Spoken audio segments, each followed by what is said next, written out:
कल हमने देखा था कि महादशा तक हमने देख लिया था। आज ये देखते हैं कि पहले अंतरदशा समझते हैं, है ना, कि वो कैसे निकाली जाती है। ठीक है। महादशा के उम्मीद है आपने एक बार देखा होगा, महादशा के पीरियड्स आपने याद कर लिए होंगे, है ना। फॉर एग्जाम्पल अगर मैं कहूँ कि मून की महादशा, सॉरी मान के चलते हैं कि मून है, मून के अंदर चल रहा है मार्स। तो इसका ना एक छोटा सा फॉर्मूला है, मैंने आपको बताया था। जो महादशा होती है, मैं उसको शॉर्ट फॉर्म में लिख रहा हूँ एमडी, वो 120 ईयर्स की होती है। ठीक है। अगर मैं बात करूं चंद्रमा की महादशा की तो वो होती है 10 साल की, और मंगल की महादशा की बात करूं तो वो होती है 7 साल की। ठीक है। अब करना क्या है, इसमें एक छोटा सा फॉर्मूला आप याद कर लीजिए कि अंतरदशा क्या होगी। अगर मतलब मार्स की अंतरदशा मुझे निकालनी है तो क्या होगी, दशा period of moon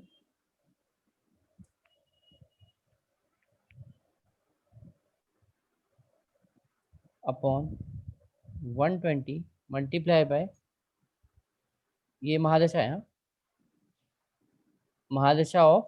महादशा period of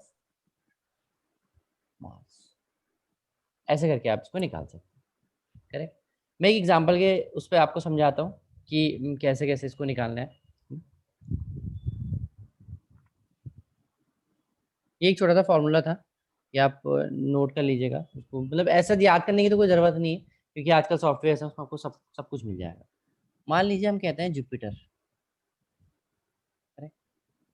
Jupiter है। अब जुपिटर के अंदर क्या होगा ना, सबसे पहली जो अंतर्दशा आएगी वो आएगी जुपिटर की, ये 16 साल होगी। अब मैं कह रहा हूँ कि जुपिटर की अंतर्दशा कितने टाइम की होगी, मैंने कहा लेट से एक्स टाइम की होगी, कुछ भी हो सकता है। ठीक है। तो कैलकुलेट करना है कैसे, अगर हम जुपिटर की महादशा की बात करें और फिर हम यहाँ पे अंतर्दशा निकालते हैं। ठीक है। कितने साल की होगी, या फिर कितने हम कह सकते हैं टाइम की होगी। जुपिटर की महादशा कितने साल की होती है, 16 साल की। अभी मैंने आपको फॉर्मूला बताया था, डिवाइड बाय 120, इनटू आप क्या करेंगे 16, तो ये क्या निकल के आएगा, अगर हम कहें 16 इंटू 16 256, डिवाइड बाय 120। इसको ना आप कैलकुलेट अगर करेंगे मंथ और ईयर में कन्वर्ट करेंगे तो ये आती है आपकी 2 ईयर 1 मंथ और 12 डेज। इसी तरीके से जैसे मैंने आपको एक ऑर्डर बताया था कि पहले जुपिटर मान लीजिए महादशा में चल रहा है, और अंतरदशा में जो पहला प्लेनेट आएगा वो आएगा जुपिटर। सेकंड प्लेनेट क्या होगा, वो होगा सैटर्न। एक जो ऑर्डर आपको बताया था उस ऑर्डर में आपको इनको याद करना पड़ेगा। ठीक है। तो आप कैलकुलेट करते हैं सैटर्न के लिए, जुपिटर की महादशा तो 16 ही साल की रही, डिवाइड बाय 120 इंटू सैटर्न की जो महादशा होती है वो कितने साल की होती है, किसने याद किया है। 19 साल। हाँ 19 ईयर्स। ठीक है। 19 ईयर की ये होगी, अगर आप इसको मल्टीप्लाई करेंगे तो क्या आएगा,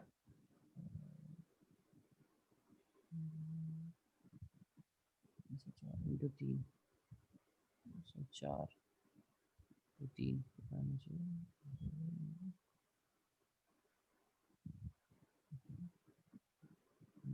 4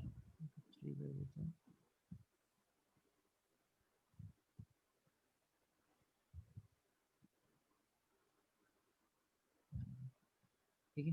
तो ये इस तरीके से आएगी। इसी तरीके से फिर आएगा मरकरी। ठीक है। ये कैलकुलेशन है बेसिकली, इसको भूल जाएगा, ये अपना अपना तरीका है जिससे हम लास्ट में ऐड करते हैं ना। अगर मान लीजिए आपने 3 से मल्टीप्लाई कर दिया लास्ट डिजिट को, तो आप डेज निकाल सकते हैं इस तरीके से। 30, इसको हमने क्या कहते हैं, इसको 12 कर दिया, 12 दिन कर दिया, इसको कन्वर्ट करा तो 2 साल और 6 महीने आएंगे। ठीक। उसके बाद थर्ड आ गया मरकरी, सेम। मरकरी के लिए भी ऐसे ही होगा, मरकरी के लिए क्या होगा, 16 16 अपॉन 120 इंटू 17। 17। ठीक है। तो ये करके आएगा 272, इसको मल्टीप्लाई करेंगे 3 से तो कितने आ गए, 6 दिन आ गए, और इसको कन्वर्ट करेंगे तो क्या आएगा 2 ईयर्स और 3 मंथ। ये क्लियर है। ठीक है। तो इस तरीके से ना हम अंतरदशा निकालते हैं। महादशा तो मैंने आपको बता दी थी, अब ये इस तरीके से हम निकालते हैं अंतरदशा। ठीक। तो अब एक यहाँ पे तक किसी को डाउट है तो प्लीज पूछ लीजिए, डाउट आपके पास होने चाहिए, जितने ज्यादा डाउट होंगे उतना आपके लिए अच्छा है। ठीक है,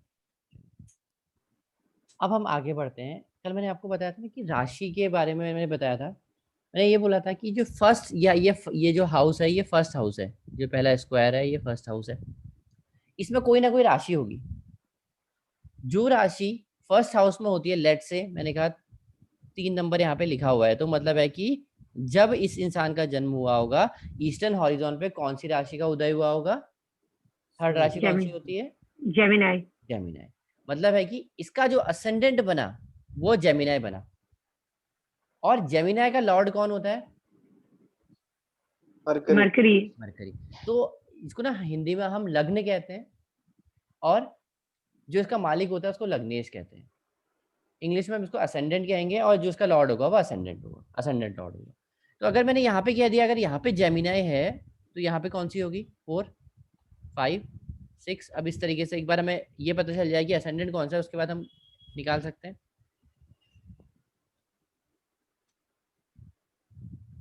ठीक है। अब एक चीज बताइए, मैंने कल आपको बताया था साइन और उसके लॉर्ड के बारे में बताया था मैंने आपको, ये साइन और उनके लॉर्ड कौन होते हैं। ठीक है, अब उसका एप्लीकेशन यहाँ पे होगा। तो सबसे पहले जेमिनाई का लॉर्ड कौन है? मरकरी। ठीक है, तो मतलब है कि इसका असेंडेंट क्या बना? असेंडेंट बना जेमिनाई, और इसका असेंडेंट लॉर्ड कौन है? मरकरी। अब वो कहाँ बैठा है वो सब छोड़ दीजिए, अभी अभी हम उसको कुछ नहीं देखेंगे। असेंडेंट है इसका जेमिनाई, और लॉर्ड है इसका मरकरी। मरकरी और किस इसका लॉर्ड होता है? वर्गो का। हाँ, वर्गो वर्गो। वर्गो का। ठीक है, तो ये कहाँ का लॉर्ड हो गया? फर्स्ट और फोर्थ हाउस का। मरकरी लॉर्ड हो गया फर्स्ट और फोर्थ हाउस का, करेक्ट। इसी तरीके से अगर हम बात करें सैटर्न की, सैटर्न कौन कौन सा हाउस का लॉर्ड हुआ? 6th और 7th, नहीं 8th और 9th। 8th और 9th। और किसी का कोई डिफरेंट आंसर है? किसी का कोई डिफरेंट आंसर है? ये समझ आ रहा है ना कि नहीं आ रहा, तो वो बता दीजिए। 8th और 9th ही क्यों है? क्योंकि इसकी सैटर्न की 2 राशियां होती हैं, सैटर्न की 2 राशियां होती हैं। कौन सी होती हैं? कैप्रिकॉन और एक्वेरियस, मकर या कुंभ। तो मकर राशि कहाँ पे है? 8th हाउस में होती है, और एक्वेरियस कौन सी है? 9th हाउस में। हाउस और राशि से कंफ्यूज नहीं होना है, ठीक है। 8th हाउस में है हमारा कैप्रिकॉन, और 9th हाउस में है हमारे एक्वेरियस यानी कि कुंभ। ठीक है, तो सैटर्न के हमारे 3 राशि हो गए। अब एक छोटा सा चार्ट बनाते हैं यहाँ पे, आपको ज्यादा क्लियर होगा।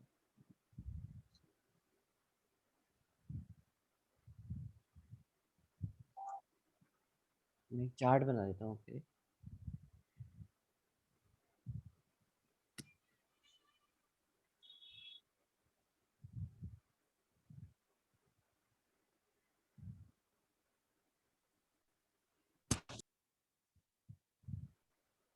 अब इस सब में आपको प्लीज आप अनम्यूट कर लीजिए सभी लोग, और इसमें मेरे को मतलब सभी का आपका रिस्पांस दीजिए। हो सकता है गलत हो, गलत होने से कोई फर्क नहीं पड़ता, तभी आप सीखेंगे, क्योंकि इस चीज का एप्लीकेशन ना बाद में बहुत ज्यादा होगा। ठीक है, अब मैं पोजीशन लिख दे रहा हूँ कोई कोई भी।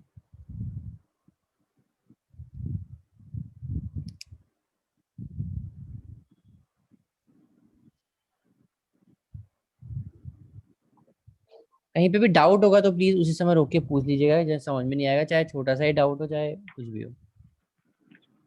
ये मैंने रैंडमली लिखे हुए, ठीक है। अब एक चीज बताइए, यहाँ पे मैं प्लेनेट की बात करता हूँ, मैं लिखता हूँ प्लेनेट, उसके बाद मैं लिखता हूँ उसकी पोजीशन,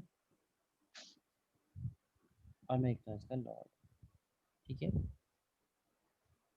सबसे पहले सन की बात करते हैं। सन की पोजीशन क्या है पहले ये बताइए, और सन लॉर्ड किसका है। पोजीशन मतलब है कि सन कहाँ पे बैठा हुआ है, किस हाउस में बैठा हुआ है, और लॉर्ड मतलब उसकी वो राशि कहाँ पे पड़ी हुई है। ठीक है, मैं फिर से रिपीट करता हूँ। पोजीशन का मतलब है कि सन इस पर्टिकुलर चार्ट में कहाँ पे बैठा हुआ है, राइट। और लॉर्ड मतलब वो किस राशि का लॉर्ड है, और वो राशि किस हाउस में पड़ी हुई है। करेक्ट। तो चलिए अगर हम सन की बात करें तो सन की पोजीशन क्या है। फर्स्ट। सन की पोजीशन है 1, और सन किसका लॉर्ड है। 11th। सन लॉर्ड है 11th हाउस का। अब हम मून की बात करते हैं। 5 5 लियो। हेलो। हेलो। हाँ जी सर, कुछ बोल रहे थे। लियो। हाँ लियो है ना, लियो राशि कहाँ पे है, 11th हाउस में है। हाँ हाँ। तो मतलब सन कहाँ का लॉर्ड हो गया, सन लॉर्ड हो गया 11th हाउस का, मतलब सन रूल करेगा 11th हाउस को, क्योंकि उसकी राशि वहां पे पड़ी हुई है। जहां पे ओके राशि पड़ी हुई होती है ना, वो उसका लॉर्ड होता है, उस हाउस को वो रूल करता है। ओके तो यहाँ ओके। पे सन किस किस का रिजल्ट देगा। सन रिजल्ट देगा जहां पे वो बैठा हुआ है और जहां उसका अपना घर है। करेक्ट। ठीक है, मान लीजिए आप कहीं बाहर चले गए, ठीक है, अभी आपने हाँ अपना हाँ वहां घर लिया हुआ है। तो आप कहाँ कहाँ के रिजल्ट आएंगे आपके पास, पहले तो जहाँ हो वहां के रिजल्ट आएंगे। हाँ। उसके बाद आपको आपका ध्यान यहाँ पे भी होगा, तो आप इन्फ्लुएंस यहाँ अपने इस वाले घर को भी करोगे। भले किराए पे दे रखा है, यस कुछ भी दे रखा है, ध्यान तो रहेगा ना। यस। तो इसका घर कहाँ है एक्चुअल, 11th हाउस में। हम्म। बैठा कहाँ है, फर्स्ट हाउस में। सेम मून पे चलते हैं। मून की पोजीशन क्या है और लॉर्ड कौन सा हाउस का है, बताइए। सन की पोजीशन क्या है, मून की पोजीशन क्या है, कौन सा हाउस में है। दोनों एक ही आंसर, 10 10। बाकी लोग भी उनकी बोल लीजिए, क्योंकि ये एक मतलब बाकियों को भी समझ नहीं आएगा, तो फिर आप लोग के लिए दिक्कत हो जाएगी। फिर आप ना पूछ रहे हैं कोई भी चीज़, जो फिर लॉर्ड है बाद में ऐसा नहीं होना चाहिए कि यार वो भूल गए करके, क्योंकि ये चीज़ अब आपको ना बहुत मून ज़्यादा काम में है, आने वाली वो है कैंसर का। कैंसर का लॉर्ड लॉर्ड है सर वो मून। है। और कैंसर राशि कहाँ पे है, 10th कैंसर हाउस में है ना। बैठी है। हाँ 10th हाउस में है ना। हाँ। ये first house, second house, third house, fourth, fifth, six, seventh, eighth, ninth, 10th, 11th और 12th, राइट। अब ये आप दोबारा बताइए, बताइए। मार्स, मार्स का बताने की कोशिश कीजिए, गलत होगा कोई बात नहीं, कोई फर्क नहीं पड़ता। मार्स। मार्स की पोजीशन क्या है, पोजीशन का मतलब मार्स बैठा कहाँ पे है। मार्स बैठा है आपके 7th हाउस में। 7th हाउस में, परफेक्ट। और कहाँ का लॉर्ड है। मार्स जो है वो मार्स की दो राशियां होती हैं, एक होती है मेष राशि, ठीक है, एक होती है एक एरीज स्कॉर्पियो। है। हाँ एक एरीज है, एक स्कॉर्पियो है। बिल्कुल। एरीज नंबर 1 और स्कॉर्पियो नंबर 8। 1 और 8 कहाँ पे लिखा हुआ है, 1 लिखा हुआ है 7th हाउस में। 1। हाँ 7th हाउस में। और लॉर्ड किसका है, नहीं सॉरी, और सेकंड जो स्कॉर्पियो है वो कहाँ पे, सेकंड हाउस में। स्कॉर्पियो। हाँ 2nd हाउस में। ठीक है, अब हम बात करते हैं जुपिटर की। जुपिटर का अब आप बताइए। जुपिटर का जुपिटर की भी दो राशियां हैं। जुपिटर की भी दो राशि है, बिल्कुल। एक है पाइसेस हम्म, और एक है आपका सजिटेरियस धनु। बिल्कुल और ये जो है बैठे हैं, ये 8th हाउस में बैठा है। क्या बोलते हैं जुपिटर। बिल्कुल। देन ये बैठा है 12th हाउस। देखो, ये रिजल्ट कहाँ के देगा, 8th हाउस के रिजल्ट देगा, अच्छा। पहली चीज है 8th हाउस के। और कहाँ का रिजल्ट देगा, ऐसे समझिए, और ये जुपिटर देगा पहले 8th हाउस का रिजल्ट देगा, और ये तो अभी ये जहाँ पे है इसकी करंट लोकेशन। और कहाँ के रिजल्ट देगा, जहाँ इसके अपने घर हैं। अपने घर कौन कौन से हैं, अपना घर इसका क्या बोलते हैं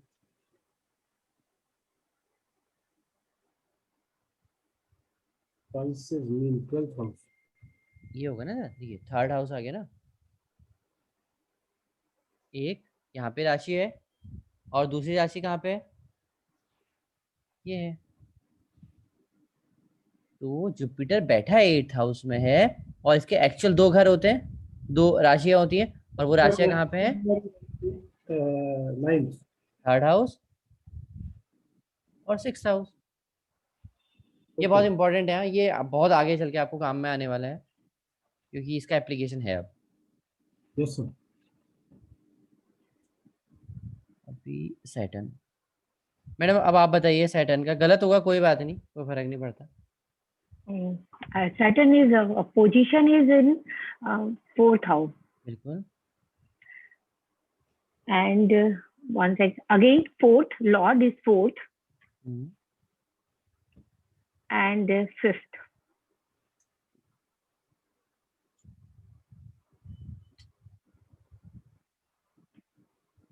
मरकरी, अगर मरकरी की बात करें तो मरकरी कहाँ पे बैठा है, Mercury is third position is in 3rd house hmm, and 9th hmm, and 12th. ठीक है।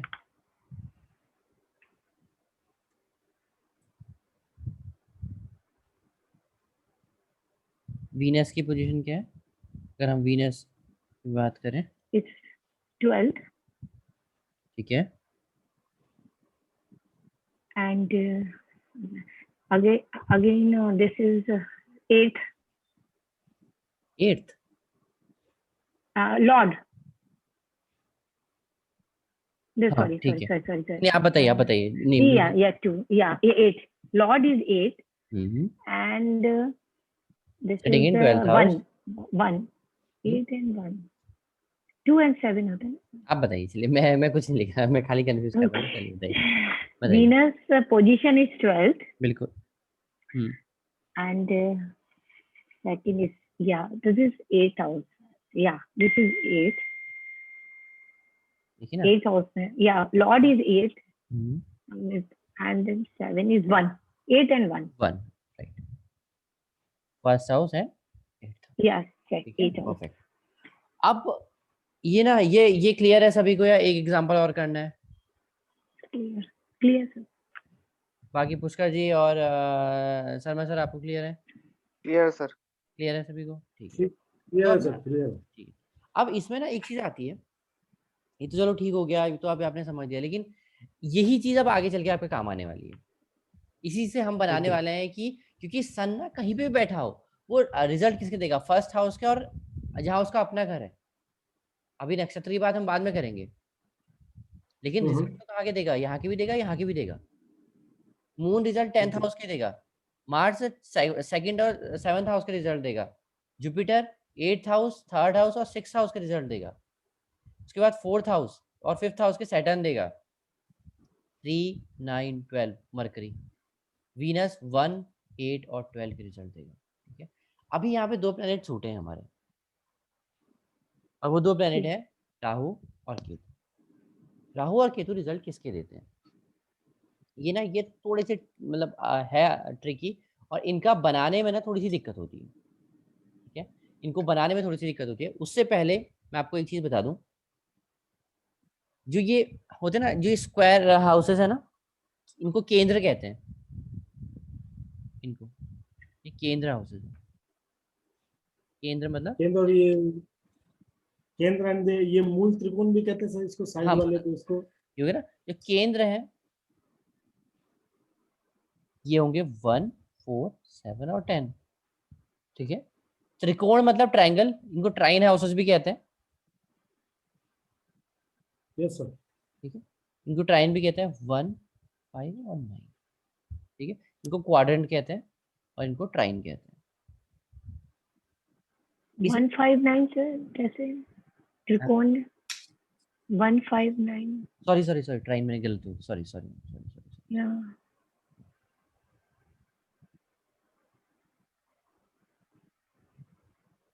ठीक है। कोई भी ट्रायंगल हाउस सारे के सारे इसमें आ जाएंगे, ओके। ट्रायंगल जो बन रहे हैं ना यहाँ पे, Okay. वैसे मैं एक चीज बता दूं आपको, ये तो हमने ट्राइन इनको कह दिया, लेकिन एक्चुअली क्या होता है, थर्ड को ना ट्राइन माना नहीं जाता है। थर्ड भी तो हो सकता है ना, होने को तो ये सेकंड हाउस है, 7 5th है, 11th है, 9th है, बट इनको स्पेशली हम ट्राइन कहते हैं ना, ये पॉजिटिव हाउसेज होते हैं जो 9 11 है, ये पॉजिटिविटी को डिनोट करते हैं। और इनको हम त्रिक स्थान कहते हैं, 6 8 और 12 को त्रिक, यानी कि जो नेगेटिव हाउसेज होते हैं, वो नेगेटिव हाउसेज होते हैं। ठीक, And 259, sir, that is positive or negative? नहीं 259 ऐसे पॉजिटिव ऐसा कोई नहीं है, क्योंकि ना टू देखिए, अभी तक आपने जो पढ़ा है नॉर्मली 6 8 और 12 के हिसाब से आपने जितनी चीजें पढ़ी है सारी नेगेटिव है, Yeah, that is. 90% नेगेटिव मतलब। Yeah. ठीक है, उनको इसलिए त्रिक स्थान कहा जाता है, वो एक मतलब वो प्लेनेट सब चीज, ये हाउसेस है ना, ये सब चीजें खराब करते हैं। Okay. लेकिन सेकंड हाउस अभी हम पढ़ेंगे ना कहीं उसको मारक स्थान भी कहते हैं, बट उसको हम आगे देखेंगे, समझेंगे उसको, है Okay. ना। इसको याद कर लीजिए, वैसे इसका हम इसको यूज कहीं नहीं करने वाले हैं, ये केंद्र त्रिकोण को, हमारे लिए कोई इसका रेलिवेंस है ही नहीं। अब हम आते हैं, एक आता है, एक होता है ना, अब आप पढ़ेंगे आगे जिस चीज को हम कहते हैं उच्च और नीच। ठीक है, कौन सा प्लेनेट कहाँ पे एग्जॉल्टेड होता है और कहाँ पे वो अपनी डेबिलिटेशन स्टेट में होता है। अगर हम सन की बात करें,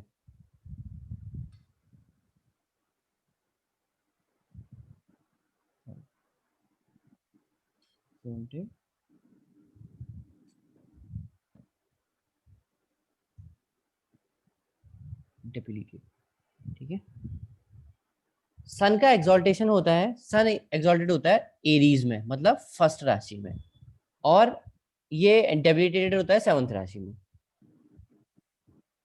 ठीक, ये एग्जॉल्टेड होता है फर्स्ट राशि में, और इसका मतलब अगर इसको उच्च की राशि कहते हैं हम, इसकी होती है एरीज, ठीक है, और नीच राशि होगी वो 7th राशि होगी, जो कि होगी हमारी लिब्रा यानी कि तुला। What does it mean, sir? Like कोई what मतलब it नहीं, does? कोई अच्छा, मतलब नहीं है, कोई भी Okay. मतलब, मैं इसलिए बता रहा हूँ, ये देखिए ना, ये बेसिक इसलिए इसीलिए बेसिक है ताकि आपको चीजों का पता चले कि क्या चीज सही है और क्या चीज गलत है। कहा जाता है इन केस ऑफ वैदिक कि अगर कोई भी प्लेनेट अपनी एग्जॉल्टेड स्टेट में होता है ना, तो वो पावरफुल हो जाता है, Okay. और डेबिलिटेटेड स्टेट में होता है तो वो गलत रिजल्ट देने लगता है, वो नीच का हो गया। इट डजेंट मीन कि वो पावरफुल है या नहीं है, उसकी बात नहीं करेंगे, और एग्जॉल्टेड में भी ये नहीं होता कि वो पावरफुल है या नहीं है उसकी नहीं, ये अच्छा रिजल्ट देता है बुरा रिजल्ट देता है, ऐसा वैदिक में कहा जाता है। बट हमारे लिए इसका कोई भी रेलिवेंस नहीं है, हम कभी नहीं कहेंगे कि सन नीच का है या उच्च का है, हमें उससे कोई मतलब नहीं। हम उसमें देखेंगे कि सन किस पोजीशन पे है, किस नक्षत्र में है और किस सबलॉर्ड के अंदर है। ठीक है, बट ये चीजें पता होनी चाहिए ताकि कोई पूछे तो आप बता सको। ठीक है, मून है एग्जॉल्टेड सेकंड राशि में, इसलिए मैं इसमें कुछ ज्यादा टाइम वो भी नहीं कर रहा, 8th। ठीक है, यहाँ पे आ गया आपका 10, यहाँ पे आ गया 4, तो फिर जुपिटर के केस में 4 और फिर 10th राशि। शनि की बात करें तो 7th और 1st। ठीक, मरकरी 6th और 12th, वैसे अपोजिट करें 12 और 6, और कुछ We don't need to mug up, sir. नहीं, मत. इसको कोई Okay. मतलब नहीं, कोई रेलिवेंस नहीं। Fine.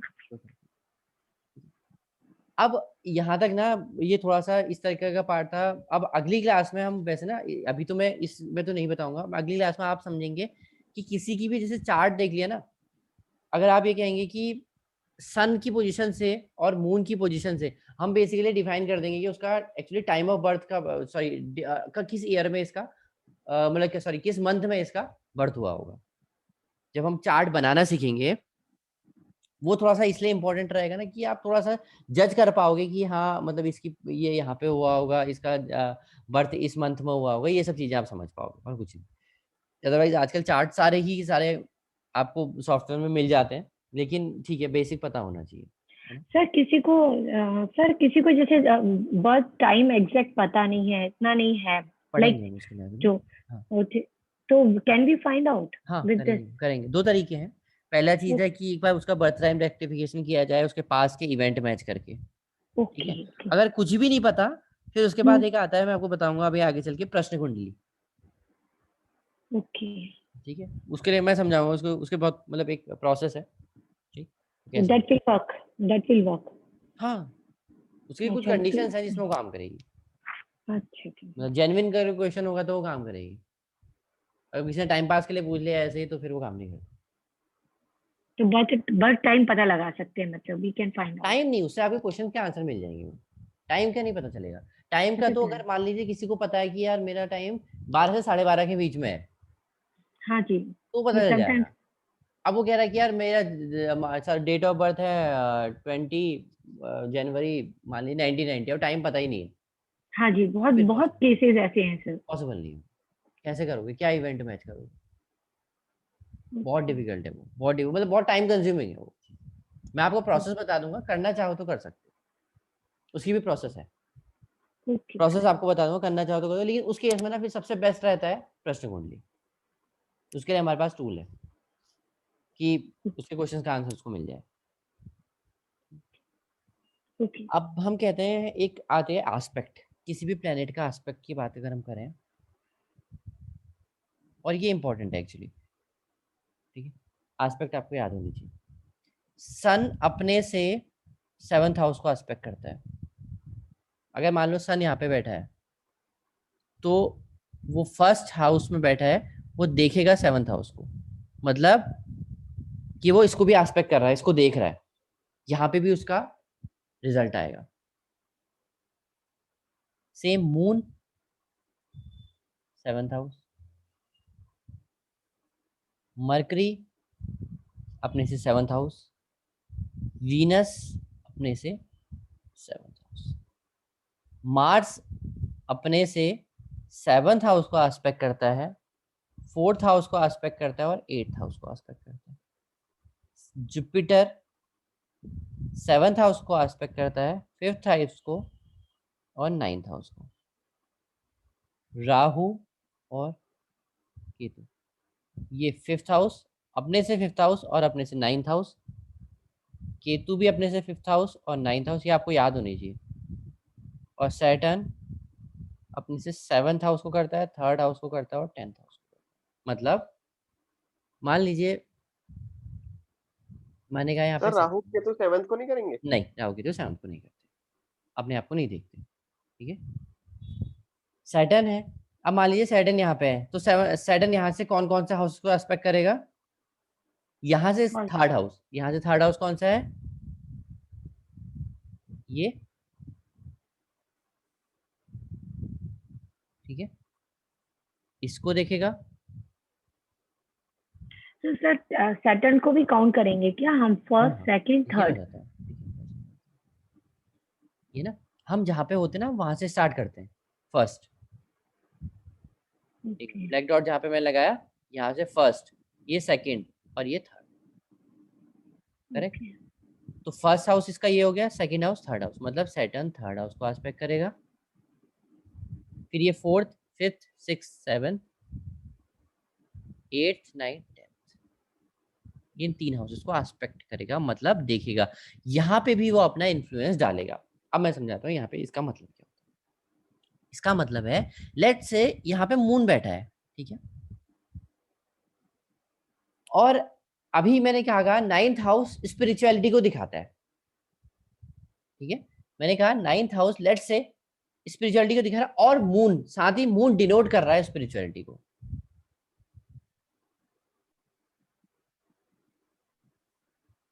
अब लेट से क्योंकि यहाँ पे मून बैठा है और मून के ऊपर एस्पेक्ट कौन कर रहा है, सैटर्न, और सैटर्न नेगेट कर रहा है स्पिरिचुअलिटी को, सैटर्न कह रहा है नहीं, ठीक है, हाँ जी तो क्या होगा, ये जो स्पिरिचुअलिटी है ना ये कम हो जाएगी, क्योंकि यहाँ पे सैटर्न का कहीं ना कहीं इन्फ्लुएंस आ गया।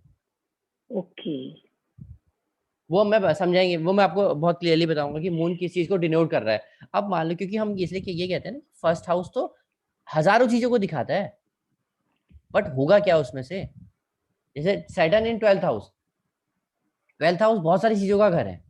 अब सैटर्न इन 12th हाउस क्या दिखाएगा उनमें से, ये हॉस्पिटल लेके जाएगा या फॉरेन लेके जाएगा, या फिर ये बिजनेस कराएगा या इन्वेस्टमेंट कराएगा या लॉस कराएगा या हॉस्पिटल लेके जाएगा, क्या करेगा, वो एग्जैक्टली वो चीज पिन पॉइंट करेंगे आगे चल के कि कैसे इसका रिलेशन किस के साथ बनता है। अभी तक एक चीज तो आपने समझ ली कि ये कहाँ कहाँ के रिजल्ट देगा। अब मान लीजिए मैंने ये कह दिया कि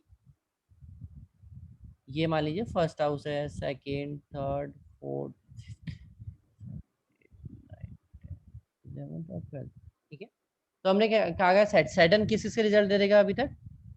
सैटर्न एक 12th हाउस का रिजल्ट देगा, एक 9th के देगा और एक 10th के देगा। अभी तक आपने ये समझ लिया है। लेकिन अब हम जब ड्रिल डाउन करेंगे तो आप ये समझेंगे इसमें से भी वो किसके रिजल्ट देगा। इसमें तो मल्टीपल रिजल्ट आ जाएंगे, इसमें तो मल्टीपल कैरेक्टरिस्टिक होती है इन हाउसेस की। तो अब हम वो समझेंगे कि वो किससे आता है।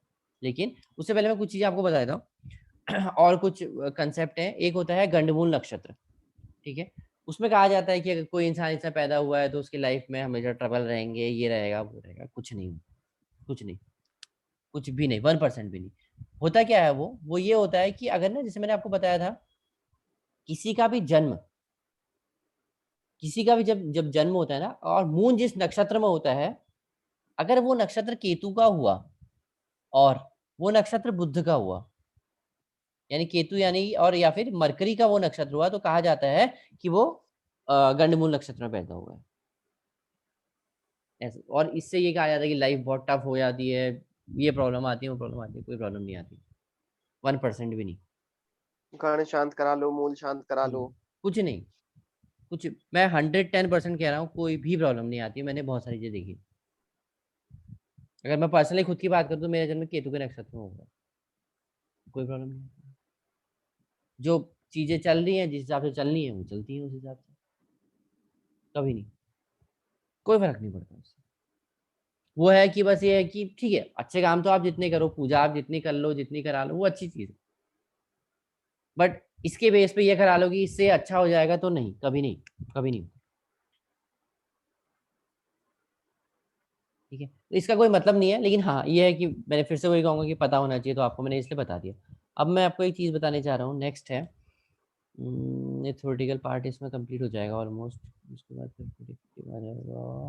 मैं आपको ये बता देता हूँ, ठीक है। अब हमने कहा ना कि मूवमेंट होती है प्लैनेट्स की इधर से उधर, और हम कहते हैं कि ये जैसे गोचर की बात करी थी कल, पुष्कर जी ने बताया था कि गोचर है। तो गोचर क्या होता है कि मूवमेंट ऑफ प्लैनेट। आपकी तो कुंडली बन गई, ये तो फिक्स हो गई, लेकिन प्लैनेट तो मूव करेंगे ही ना, वो तो स्टेशनरी रहेंगे नहीं, वो तो मूव करेंगे ही करेंगे। तो वो कैसे मूव करते हैं वो हम एक बार देख लेते हैं। एक सेकंड,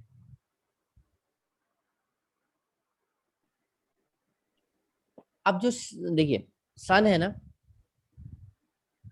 सन है वो, इसका एप्लीकेशन है, अभी आप समझेंगे, इन वन राशि, एक राशि में। यानी कि सन को 0 से 30 डिग्री जाने में, इसको को कंप्लीट करने में 1 महीना लग जाता है।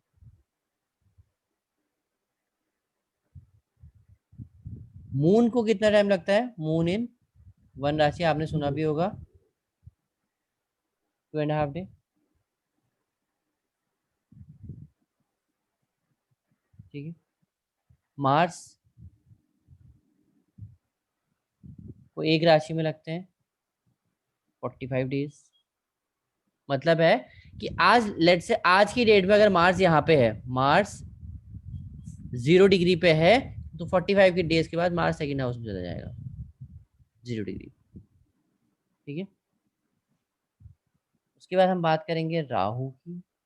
ये आपके ना, जो हम आगे इवेंट्स पढ़ने जा रहे हैं कि क्या क्या कब होगा, उसको थोड़ा सा पिन पॉइंट करने की कोशिश करेगा। डिफरेंस तो फिर भी आता है, बट उसको पिन पॉइंट करने की कोशिश करेगा कि एग्जैक्टली इस टाइम पे होगा।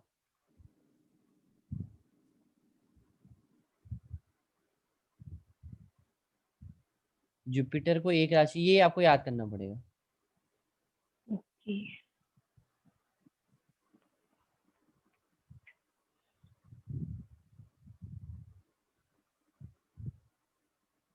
Sir, one Rashi means like 30 degree. 30 degree, हाँ बिल्कुल। Okay.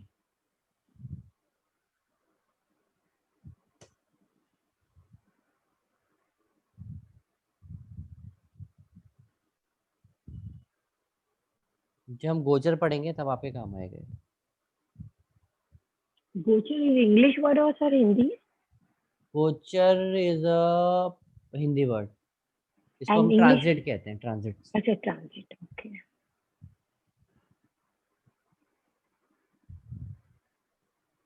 Venus 40 days, mercury in one राशि 25 days। तो एक चीज आपको समझ आ रही है इसमें ये कि movement of moon is very fast. 2.5 दिन में एक राशि से दूसरी राशि, आज यहाँ पे है तो 2.5 दिन बाद आपको यहाँ पे दिखेगा, फिर यहाँ पे, फिर यहाँ पे, फिर यहाँ पे, फिर यहाँ पे, फिर यहाँ पे, फिर यहाँ पे, फिर यहाँ पे, फिर यहाँ पे, मतलब ये एक आप देखिए ना, कैलकुलेट अगर आप करें तो ये 30 डेज में यहाँ वापस यहाँ पे आ जाता है अपने ओरिजिनल पॉइंट पे, 30 डेज में।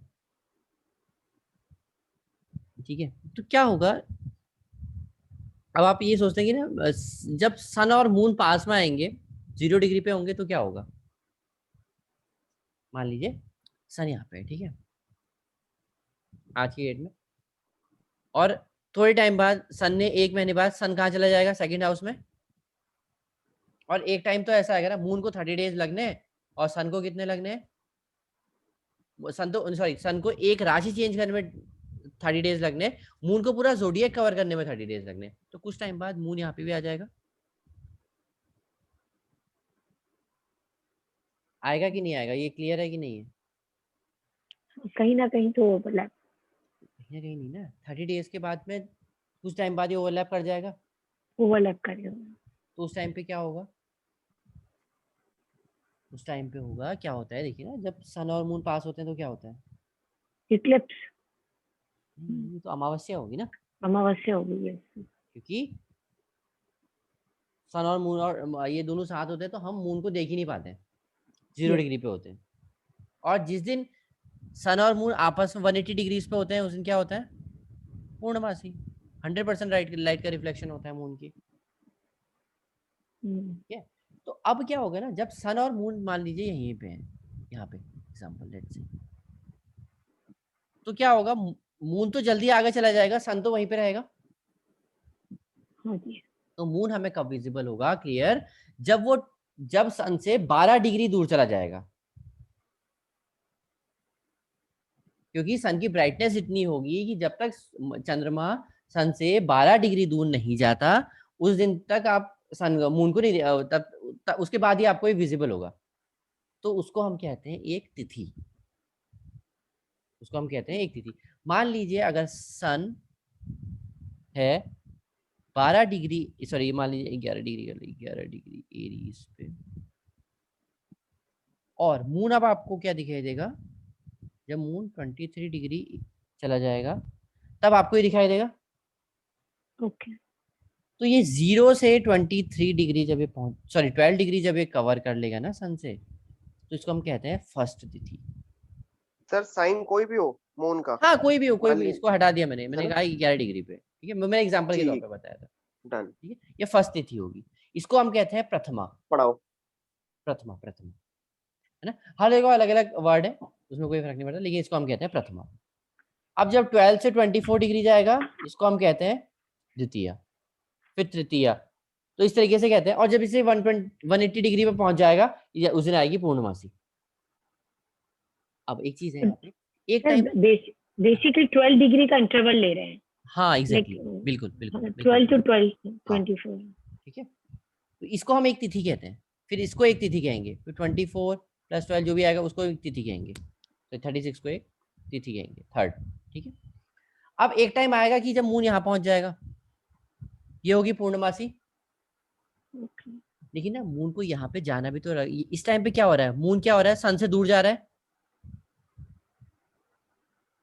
ठीक है, सर यहाँ पर नहीं, नीचे वाले में, 8th वाले में जाएगा इस वाले में ना, इस पाथ को देखिए, जब इस पाथ को हम फॉलो कर रहे हैं तो क्या हो रहा है, मून क्या हो रहा है, सन से दूर जा रहा है, ना। ठीक है, तो इसको क्या कहते हैं हम, इसको हम कहते हैं शुक्ल पक्ष, और जब ये पास आ रहा होता है तो उसको कहते हैं कृष्ण पक्ष, ठीक है, ये पक्ष है बेसिकली, इसको इस तरीके से समझते हैं, ब्राइट फेज और डार्क फेज, हाँ वही बिल्कुल वही ऐसे हो कह गया। सकते हो, कह सकते हो। इसका मतलब ये आपको लेकिन याद करने पड़ेंगे। ये आगे ये हमें वो आएगा कि समझ में आएगा कि कैसे होता है। सर अच्छा, ये जो तिथि है ये डेट ऑफ बर्थ से अलग हो सकती है? हाँ, तिथि डेट ऑफ बर्थ से अलग होती है ना। अच्छा अच्छा, ओके। हाँ, जैसे तिथि मान डेट ऑफ लीजिए बर्थ किसी होती है। किसी को सुनने में आता है कि आपका जन्म पूर्णमासी को हुआ था या फिर और शुक्ल इस पक्ष तिथि की को हुआ था अमावस्या। ना। हाँ। बिल्कुल, वो अलग अलग चीज होती है। तिथि ना हमेशा बदलती रहती है, क्योंकि एग्जैक्टली एक महीना 31 का हुआ, क्योंकि अब हमने डेज ऐसे बना दिए, तो मून और सन का ना तो मिलते हैं, वो जरूरी नहीं है कि उसी टाइम पे मिल जाए, तो इधर उधर थोड़ी बहुत चेंज होती रहती है। अब देखो एग्जाम्पल मैं बताता हूँ। आपको पता है दिवाली कब होती है? दिवाली किस दिन होती है? अश्विन मास की अमावस्या को। नहीं, नहीं, वो अमावस्या को होती है, ठीक है। अब अमावस्या को कब होती है? अमावस्या कब होती है? जब सन और मून साथ में होते हैं, हाँ, ठीक है। तो दिवाली किस दिन होती है पता है? जिस दिन ना सन एंटर करता है लिब्रा में, तो मून भी लिब्रा में ही होगा, तभी तो अमावस्या हो रही है। ये होती है तिथि उस दिन। अब सन कब एंटर करता है? एक एक एक ना एक आप रेफरेंस पॉइंट बना लीजिए। सन हमेशा एंटर करेगा एरीज में 14 अप्रैल को। सन एंटर But करेगा एरीज में 14 sir, April. this is fixed. हाँ फिक्स है, ये फिक्स है, Okay. ठीक है। 14 अप्रैल को सन एंटर करेगा एरीज में। उसे ही संक्रांत बोलते हैं ना सर? हाँ, मकर संक्रांति बोलते हैं, बैसाखी बोलते हैं ना, हर जगह अलग अलग फेस्टिवल होते हैं, उसको ही बोलते हम्म। हैं। 14 अप्रैल को हर साल जो सन है वो एंटर करता है एरीज में। It means sir, Aries sign will be there. हाँ, क्या वो? कहीं पे भी एरीज है ना, वो वहां पे आपको सन मिलेगा। अब लिब्रा में सन कब जाएगा? देखना, ये चीज मैं इसलिए बता रहा हूँ क्योंकि ये कुंडली बनाने के काम आती है, क्योंकि अब तो हाथ से हम्म। बनती नहीं है कुंडली, अब तो कोई मतलब नहीं है इन चीजों का, बट ठीक है, आपको ना थोड़ा जजमेंट लग जाएगा एक ही कुंडली देख के कि यार इसका कहीं ना कहीं इस टाइम पे अगर कोई लेके आता है ना जैसे चार्ट आपके सामने, तो कहीं ना कहीं इसका इस टाइम पे बर्थ हुआ होगा।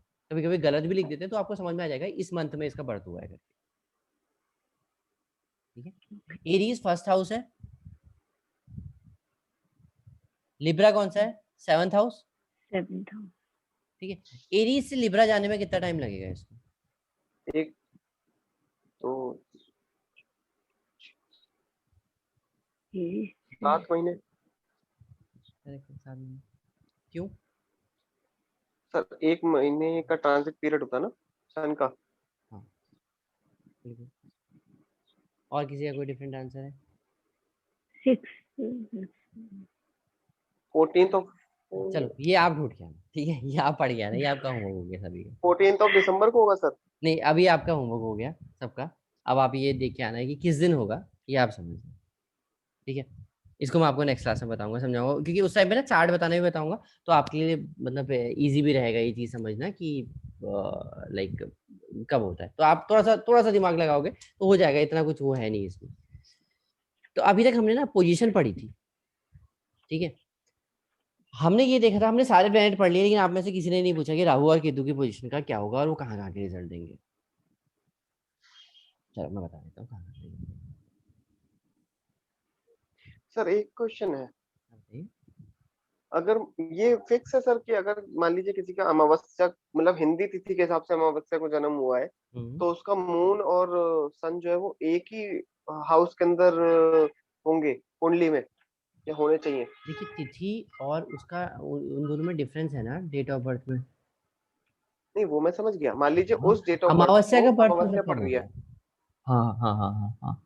तो उस दिन मून और नहीं, सन जो है वो उस एक। दिन ना देखिए, अगर मान लीजिए लेट से आज अमावस्या है और आज किसी का बर्थ है, हाँ हम्म। उस दिन जिस दिन उसका पर्टिकुलर डे बर्थ हुआ है, उस दिन अगर हम्म। ऐसा होता है तो वो तो चार्ट में वही होगा ना, सन हाँ मून। मैं वही पूछना चाह रहा था कि मून और सन जो है वो किसी भी हाउस के अंदर किसी भी राशि के अंदर एक साथ बैठे होंगे उस दिन, आप। हाँ उस दिन अगर बर्थ होता है तो होगा।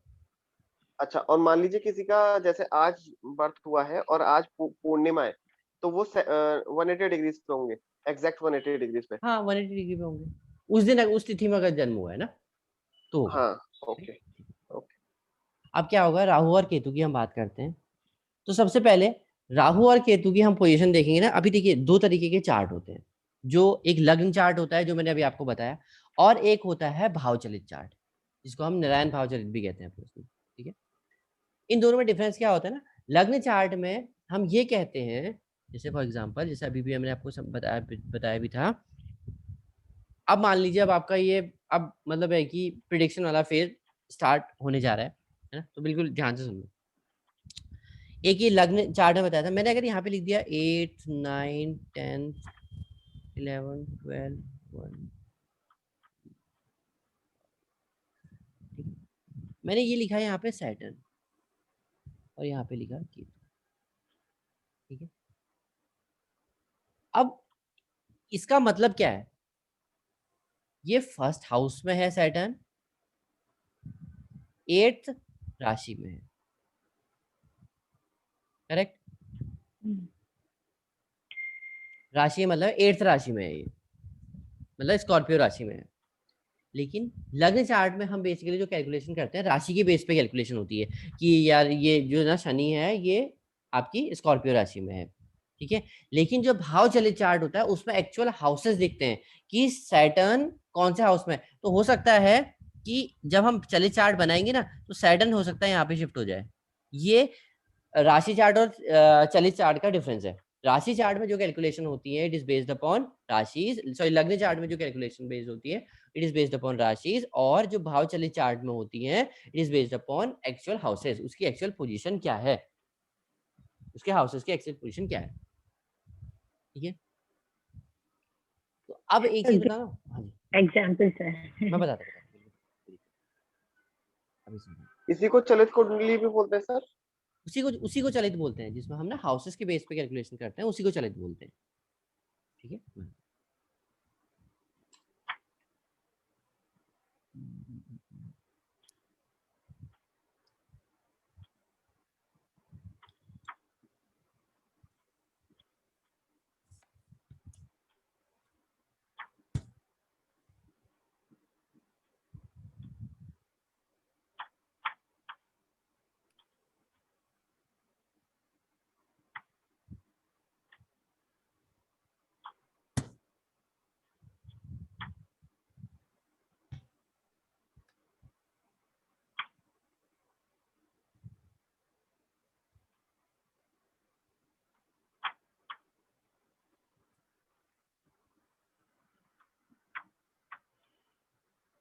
ये देखिए स्क्रीन शेयर कर रहा हूँ आपके साथ,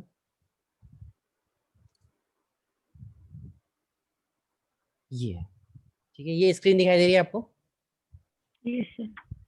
यहाँ पे लिखा हुआ है लग्न चार्ट और यहाँ पे लिखा रहा है निरायन कस्प चार्ट, जिसको हम कहते हैं चलित चार्ट।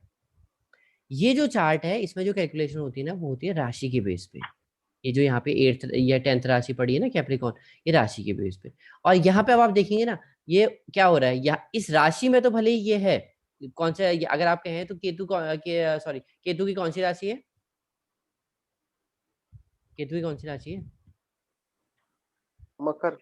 कैप्रिकॉर्न राशि है ना, मकर राशि। लेकिन केतु यहाँ कौन से घर में चला गया, 12th हाउस में चले गया।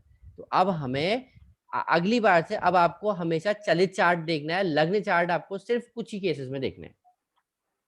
लग्न चार्ट आपको चेक करना है सिर्फ एस्पेक्ट के केस में और राहु केतु के केस में, ठीक है। अब राहु केतु के केस में क्या होता है मैं बता दूं,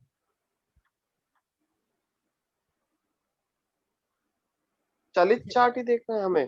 चलित चार्ट देखना है, ठीक है। चलित चार्ट अच्छा से प्लेनेट की एक्चुअल लोकेशन पता चलती है, अच्छा। उससे राशि, लग्न चार्ट से पता चलता है किस राशि में है और चलित चार्ट से पता चलता है किस घर में है actual. So it means sir लग्न चार्ट में we will not consider houses.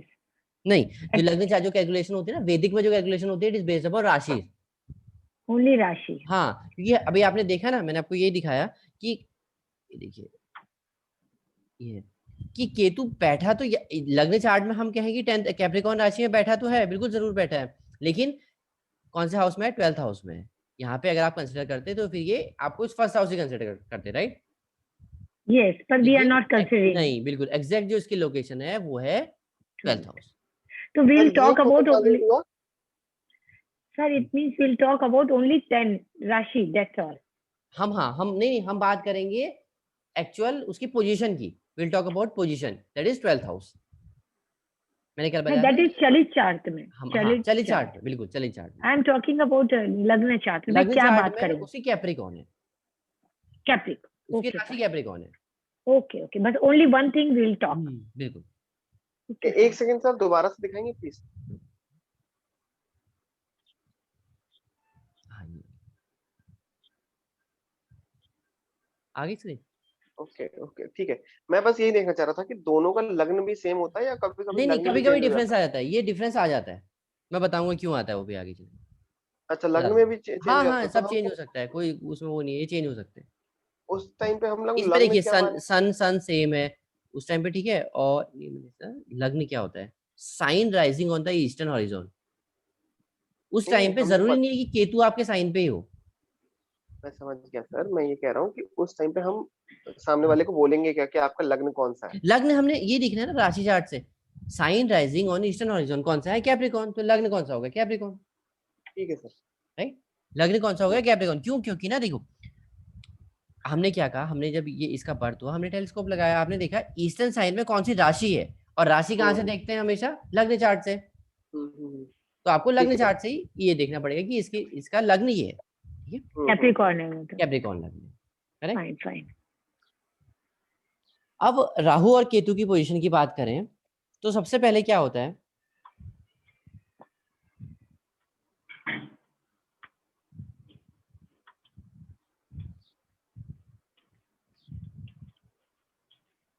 ये किस किस का रिजल्ट देते हैं। सबसे पहले first planet they are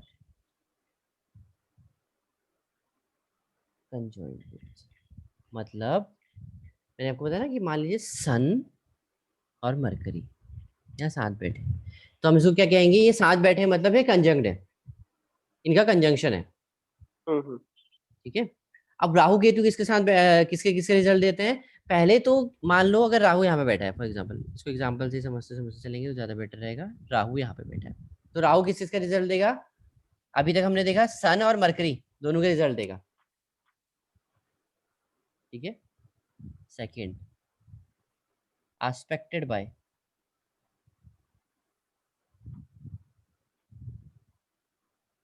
third Lord of sine, fourth position.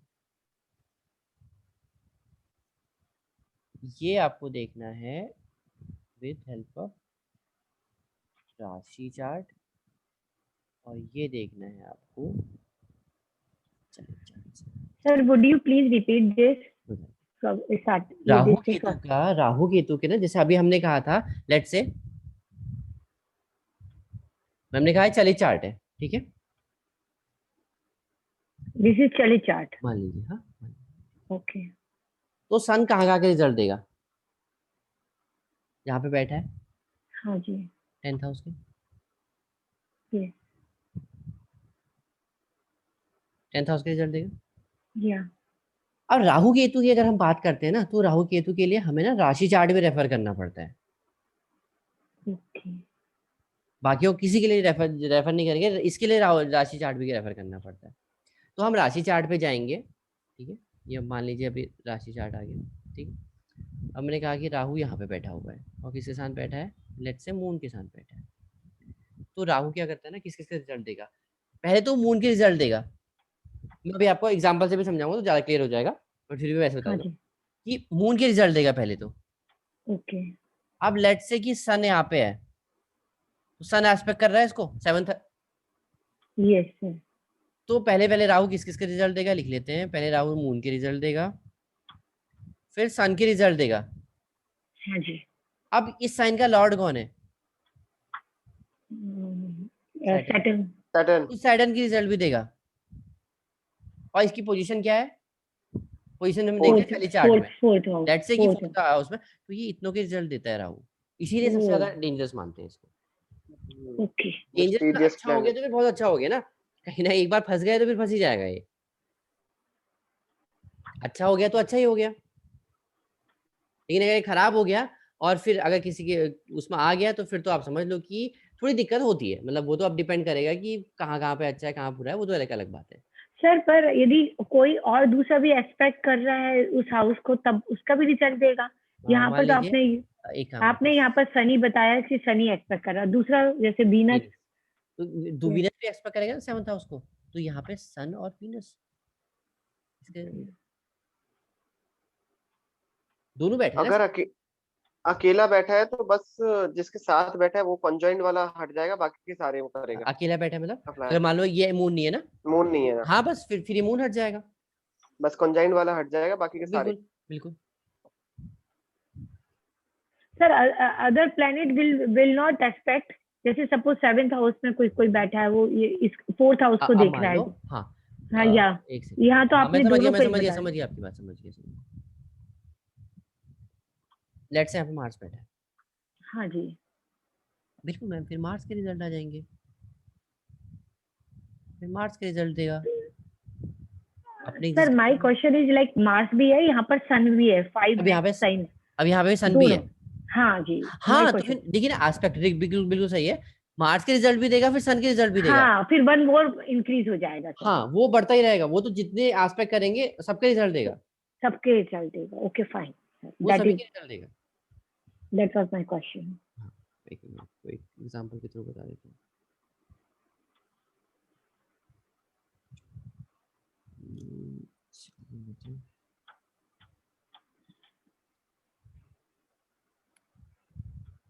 We have to find out sir कि कितने लोग उसको एक्सपेक्ट कर रहे हैं, दैट ये आपको इन देखना दैट पड़ेगा, बिल्कुल सिनेरियो बिल्कुल में। बिल्कुल बिल्कुल बिल्कुल। ओके। अगर पहले आप लोग हाथ से बनाने की ही प्रैक्टिस कीजिएगा, क्योंकि एकदम सडनली इस चीज़ की आदत ना पड़े, बाकी वरना ये सॉफ्टवेयर में तो अवेलेबल है ही, सभी में अवेलेबल है।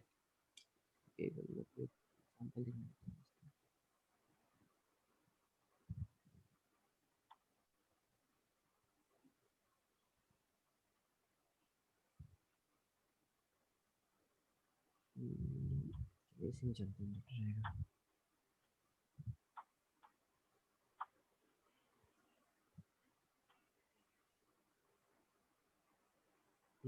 ये सही रहेगा ज़्यादा, ये देखिए, ठीक है, मैं एक स्क्रीन शेयर कर रहा हूँ आपके साथ। चलो एक स्क्रीन शेयर नहीं करते इसको, मैं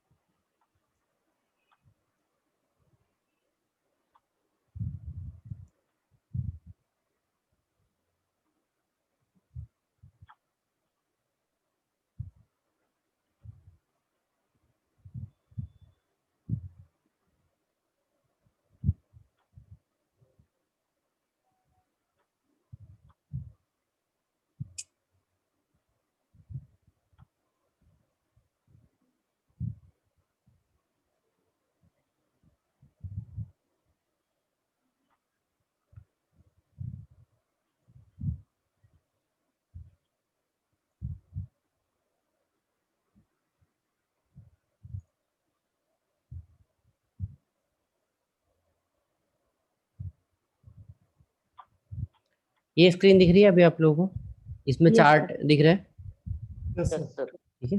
अब हम केतु की, राहु की पोजीशन केतु की निकालते हैं, इसमें ना केतु में ज़्यादा इंटरेस्टिंग है। अब केतु कहाँ कहाँ के रिजल्ट देगा, अब आप मुझे आप लोग एक बार ट्राई करो, क्योंकि ना देखो मैं बता दूंगा तो फिर आप लोग को भी वो नहीं होगा। सबसे पहले हमने क्या चीजें देखनी है, मैं एक बार एक काम करता हूँ, मैं लिख देता हूँ इसको ना, लग्न चार्ट में राशि प्लैनेट कंजॉइंड विथ, ठीक है, aspected by sign और position।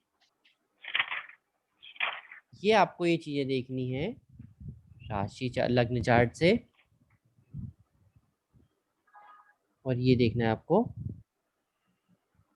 चलित, जो ये नारायण का चार्ट लिखा है इससे देखना है, ठीक है। तो चलिए पहले बताइए, अगर हम कहें तो केतु को कोई एस्पेक्ट कर रहा है, कर रहा है सर। बताओ, बिल्कुल करेक्ट है, मार्स और जुपिटर। बिल्कुल करेक्ट, ठीक है। और कोई है,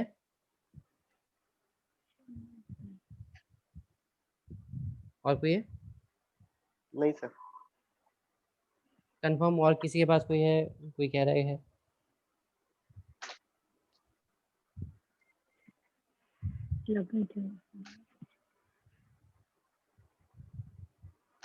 नहीं कर रहे ना, ठीक है ना। आपने एक काम कीजिए, अगर एस्पेक्ट देखना है तो पहले तो एक 1 2 3 4 5 उल्टा चले जाइए, जैसे हम नॉर्मली एंटी क्लॉकवाइज सुनते हैं, आप क्लॉकवाइज चले जाइए। आपने कहा 1 2 3 4 5 6 7, ठीक है। 7 में कौन कौन एस्पेक्ट करेगा? मार्स और जुपिटर एस्पेक्ट कर लेंगे। मार्स इनका 7th एस्पेक्ट होता है ना, मार्स का भी 7th एस्पेक्ट होता है और जुपिटर का भी 7th एस्पेक्ट होता है। ओके, इस तरीके से आप जज कर लीजिए, क्योंकि सन तो एस्पेक्ट कर नहीं सकता, सन तो एस्पेक्ट कर नहीं सकता। अब बचा जहां पे प्रॉब्लम होती है हमें सैटर्न। सैटर्न कौन सा करता है? 7th 3rd और 10th। थर्ड तो फर्स्ट सेकंड थर्ड ये हो गया। 7th तो इसका 7th तो ये आएगा नहीं, इसका 7th तो ये होगा। सैटर्न तो कर नहीं सकता, सन कर नहीं सकता, मून सॉरी मरकरी वीनस कर नहीं सकते, और मून तो वैसे भी नहीं कर सकता, ठीक है। तो बेसिकली ना जो सब प्रॉब्लम वाले रहते हैं वो यही रहते हैं कि जिनके 3 एस्पेक्ट होते हैं, Mars Jupiter Saturn. 7th aspect हो गया तो एक दो ऐसे ही खत्म हो गए इसमें, वेरी सिंपल। ये क्लियर है? ये डाउट इसमें किसी को डाउट है आप में से? Sir how to see it now so fast sir? नहीं मैम, वो तो आपको आदत पड़ जाएगी, वो तो आपको वैसे आदत पड़ जाएगी। देखिए मैं बताता हूँ, कुछ नहीं करना है, मैं फिर से बता रहा हूँ। या इट्स सो टफ। तो हैबिट की बात है ना, अभी स्टार्टिंग में तो प्रॉब्लम होती है। अब देखिए सिंपल सी चीज है, मैंने कहा केतु को कौन एस्पेक्ट कर रहा है। एस्पेक्ट कितने टाइप के होते हैं? एक तो 7th एस्पेक्ट होता है जो सारे प्लैनेट्स के पास होता है, करेक्ट। Yes 7, yes 7। तो हम 7th एस्पेक्ट पे जाएंगे। मैंने कहा यार इससे 7th लोकेशन पे कौन है? मार्स और वीनस, सॉरी मार्स और जुपिटर। एक मिनट सर, 1। देखिए नॉर्मली हम क्या करते हैं, ऐसे काउंट करते हैं कि जो केतु किसको एस्पेक्ट कर रहा है, 1 2 3 4 5 6 7 ऐसे करते हैं, यस ठीक है? यस। लेकिन अगर हमें ये देखना है कि इससे हम जब हम एंटी क्लॉकवाइज मूव करते हैं तो हम क्या देख रहे होते हैं कि केतु किसको एस्पेक्ट कर रहा है, ओके केतु किसको एस्पेक्ट कर रहा है। लेकिन अब Okay. हमारा है कि केतु को कौन एस्पेक्ट कर रहा है, who is expecting Ketu, okay कौन कर, तो उसके लिए एंटी क्लॉकवाइज चल लीजिए, सॉरी क्लॉकवाइज चल फाइन। लीजिए। हेलो, हेलो, हाँ जी, हाँ जी, हाँ है जी, ना? तो आपने ना देखिए नॉर्मली आप एंटी क्लॉकवाइज चलते हैं, यस आपको सर। देखना होता है केतु इसको एस्पेक्ट कर रहा है। लेकिन अब आपको देखना है केतु को कौन एस्पेक्ट कर रहा है, तो आप क्लॉकवाइज चले जाइए, ओके, ठीक है। तो आपने यहाँ से देखा कि 7th एस्पेक्ट होता है पहला, 1 या फिर 2 आप कह सकते 3 हैं 4 पहले 5। अगर हम नंबर से पढ़े तो 3rd एस्पेक्ट होता है सैटर्न के पास। यस, हाँ यस सर, 3rd होता है first sir. Second third, third पे तो सैटर्न है नहीं, ओके तो फाइन। सैटर्न तो कैंसिल हो गया। मार्स के पास होता है 4th एस्पेक्ट, मार्स को अगर पर 4th एस्पेक्ट करना है तो मार्स को यहाँ पे होना होगा, होना होगा ना। अगर मार्स यहाँ पे होगा तभी तो मार्स 4th एस्पेक्ट करेगा यहाँ पे, 4th, यस यस। अभी यहाँ ओके तो मार्स है नहीं, यस सर, यस तो ये एस्पेक्ट भी कैंसिल हो गया। अब आता है 5th एस्पेक्ट। 5th किसके पास होता है? जुपिटर के पास। यस तो जुपिटर को यहाँ पे होना चाहिए 5th एस्पेक्ट करने के लिए, यस सर। जुपिटर है? जुपिटर नहीं है, ठीक है। फिर 8 आता है सर। अब 8th बचा हमारे पास, ठीक है। मार्स का 8th तो आ ही नहीं सकता ना कैसे भी, हम नंबर वाइज चल रहे हैं, नंबर वाइज चल रहे हैं, ठीक है। अब 5th एस्पेक्ट आपका हो गया। हाँ जी, अब 7th एस्पेक्ट का हम कहेंगे first second third fourth fifth six seven. तो मतलब कौन ओके। कौन एस्पेक्ट कर रहा है? मार्स और Jupiter Mars and Jupiter, fine sir. Aspect कर रहे हैं, ठीक है। 7th हो गया। 8th 9th अगर एस्पेक्ट करना होता तो जुपिटर को यहाँ पे होना होता, वो है नहीं, हाँ जी, जुपिटर 8th हाउस में चले गया, 6th हाउस में होगा, ठीक है। ओके अब ओके। हमने कह दिया मार्स है, ठीक है। उसके बाद लॉर्ड ऑफ साइन कौन है? ये तो एस्पेक्टेड बाय, हमने पहला पॉइंट टिक कर दिया। लॉर्ड ऑफ साइन शनि कौन सर। सा है? केतु का सर? केतु किसके साइन में बैठा हुआ है? शनि। Okay, Aquarius. एक्वेरियस। और एक्वेरियस किसका साइन होता है? उस वजह ने सही बोला, हाँ, सैटर्न, सैटर्न। ठीक है। कंजॉइंट किसी के साथ है? नहीं है। अब पोजीशन इन चलित चार्ट, चलित चार्ट में कौन सी पोजीशन है? Sir conjoint means like what ये विल बी द? मैं बताता हूँ। कंजॉइंट मतलब है कि मार्स जुपिटर और राहु कंजॉइंट है यहाँ पे, यस सर। एक ही घर में बैठे हुए हैं। तो सैटर्न इज नॉट कंजॉइंट वहाँ, या नहीं सैटर्न नहीं, Ketu, Ketu is not conjoint, yes. ठीक है। केतु किसी का कंजॉइंट नहीं है।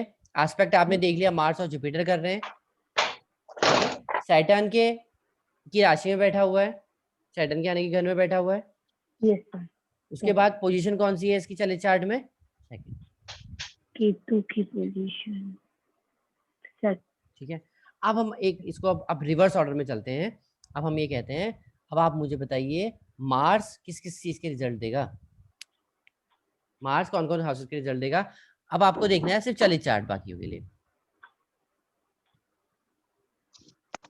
मार्स चेंज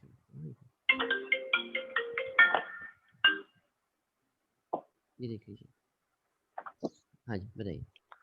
सर राहु और जुपिटर के हैं नहीं, हाउसेस हाउसेस की बात करेंगे ना। सर, तो अभी Houses- इसका किसको कहाँ देखना है सर? मार्स का क्या मैंने आपको देखना बताया था कि Fourth और 11th। देखिए आपको हर चीज, अब आप मैंने आपको बताया था कि आपको सिर्फ राहु केतु को छोड़ के सारे के सारे आपको लगने ये चलित चार्ट में देखने। अच्छा, राहु केतु को सिर्फ, ओके लगन, ओके फाइन। फोर्थ और 11th और 7th। क्या कौन कौन से कह रहे हो? 4th 7th और 11th। ठीक है, वो सही।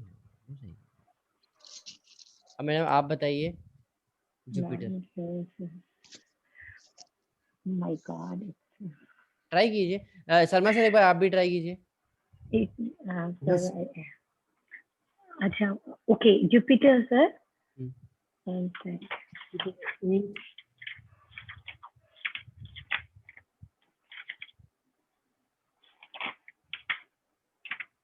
जुपिटर पहले देखिए ना, जुपिटर कहाँ पे बैठा हुआ है? 8th house. बिल्कुल 8th हाउस में। और जुपिटर का राशि कहाँ पर पड़ी हुई है? 12th हाउस में और 3rd हाउस में, यही है। लेट मी सी जुपिटर। अब मैम अब आप सैटर्न बताइए, तो सर ने बता दिया, अब आप सैटर्न बताइए। सर अभी तो मैं आई गॉट कंफ्यूज फुली। अब आप सैटर्न नहीं नहीं वो इजी है मैम, बहुत बहुत इजी है, ऐसा कुछ नहीं है। Jupiter sir, let me check first. Jupiter का आपने हाउ डिड यू डू? हाँ कीजिए। Sir I am totally blank, अभी आई हैव बिकम ब्लैंक। मैं बताया था कुछ नहीं। देखिए जुपिटर का मैंने कहा कि सबसे पहले देखिए एक सिस्टम बना लीजिए अपने माइंड में, एक फ्लो चार्ट बनाइए। पहला स्टेप क्या है कि वो बैठा कहाँ, ओके, कहाँ पे बैठा है? 8th हाउस में बैठा हुआ है, तो मैंने 8 किया। सेकंड है कि जुपिटर की राशियां कौन कौन सी हैं। जुपिटर की तो राशि होती है 9 एंड 12। ओके, और यस वो सर, आई राशि गॉट। कहाँ पे रखी हुई है? वो रखी हुई है 12th में और 3rd में। I got sir. अब एक बार सैटर्न के लिए ट्राई कीजिए। Yeah, I'll do Saturn is, yeah. Okay. Again, Saturn is in 8th house. Saturn is in 8th house, correct.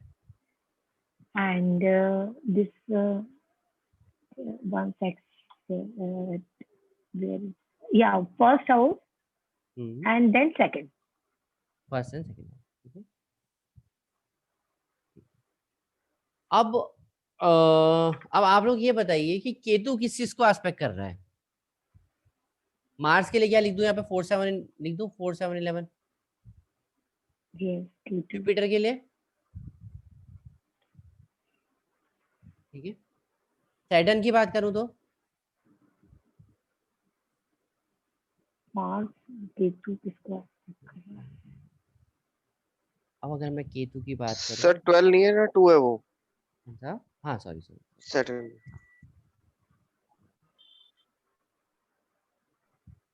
Jupiter sir, Jupiter और सैटर्न। हाँ जी sir Ketu we have to find out किसको अब देखिए ना, एस्पेक्ट कर केतु रहा है। निकालना है। देखिए ना, मैं केतु आपने निकाल तो लिया था आपने, या तो दैट इज मार्स के रिजल्ट देगा, जुपिटर के रिजल्ट देगा, सैटर्न के रिजल्ट देगा और सेकंड हाउस के रिजल्ट देगा। Yes sir. और मार्स किसके रिजल्ट दे रहा है? तो we have to see Mars. अब मार्क्स लिखवा दिया था ना, मैंने नीचे बना दिया था 4 7 या यस, इसीलिए तो बनाया मैंने आपको, ओके, ताकि आपको पता चल सके कि मार्क्स केतु मंगल के रिजल्ट देगा, बुध के रिजल्ट देगा, शनि के रिजल्ट देगा। और मंगल किसके रिजल्ट देगा? 4 7 11 के। तो केतु किसके देगा? 4th के भी देगा, 7th के भी देगा, 11th के भी देगा। उसके बाद 3 8 और 12 के भी देगा, राइट। और सैटर्न के भी देगा। सैटर्न आपने बताया कौन सा हाउस में बैठा है? 1 2 हो जाएगा, तो 1 2 8 1 है ना, 1 2 और साथ में सेकंड हाउस तो है ही है। ओके, केतु किसके रिजल्ट देगा? फर्स्ट हाउस के, सेकंड हाउस के, थर्ड हाउस के, 4th हाउस के, 7th हाउस के, 8th हाउस के, 11th हाउस के। ये देखिए, ये मैंने स्पेशल केस दिखाया है, इसलिए दिखाया है क्योंकि आप लोग को ताकि निकालना आसान हो, ऐसा कम होता है। अब ऐसा प्लेनेट जो इतने हाउसेस के रिजल्ट देगा, तो अगर वो अच्छे दे रहा होगा तो बहुत ही अच्छे देगा, खराब दे रहा होगा तो बहुत खराब देगा। सिंपल। ये तो इसलिए इनको game changer basically.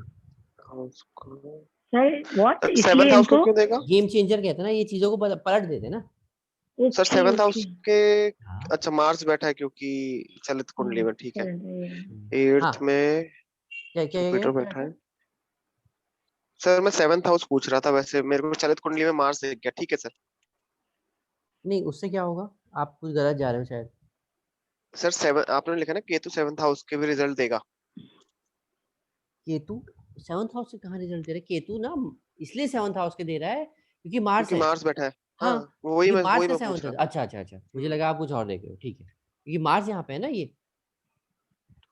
So it means sir we have to study first, second, third, fourth, 7th, 11th, 12th all ना ना results ना, of अभी नहीं, सर अब मैं आप केतु बताऊंगा की ना, टेंशन दृष्टि मत लो, जो है ये सिंपल आस्पेक्ट रहेगा। देखो, ये 7th हाउस पे भी करेगा, ओ सॉरी 10th हाउस पे भी करेगा, तो उसके भी रिजल्ट तो देगा। 10th के भी केतु रिजल्ट। किसको एस्पेक्ट नहीं कर रहा है? केतु को कौन एस्पेक्ट कर रहा है?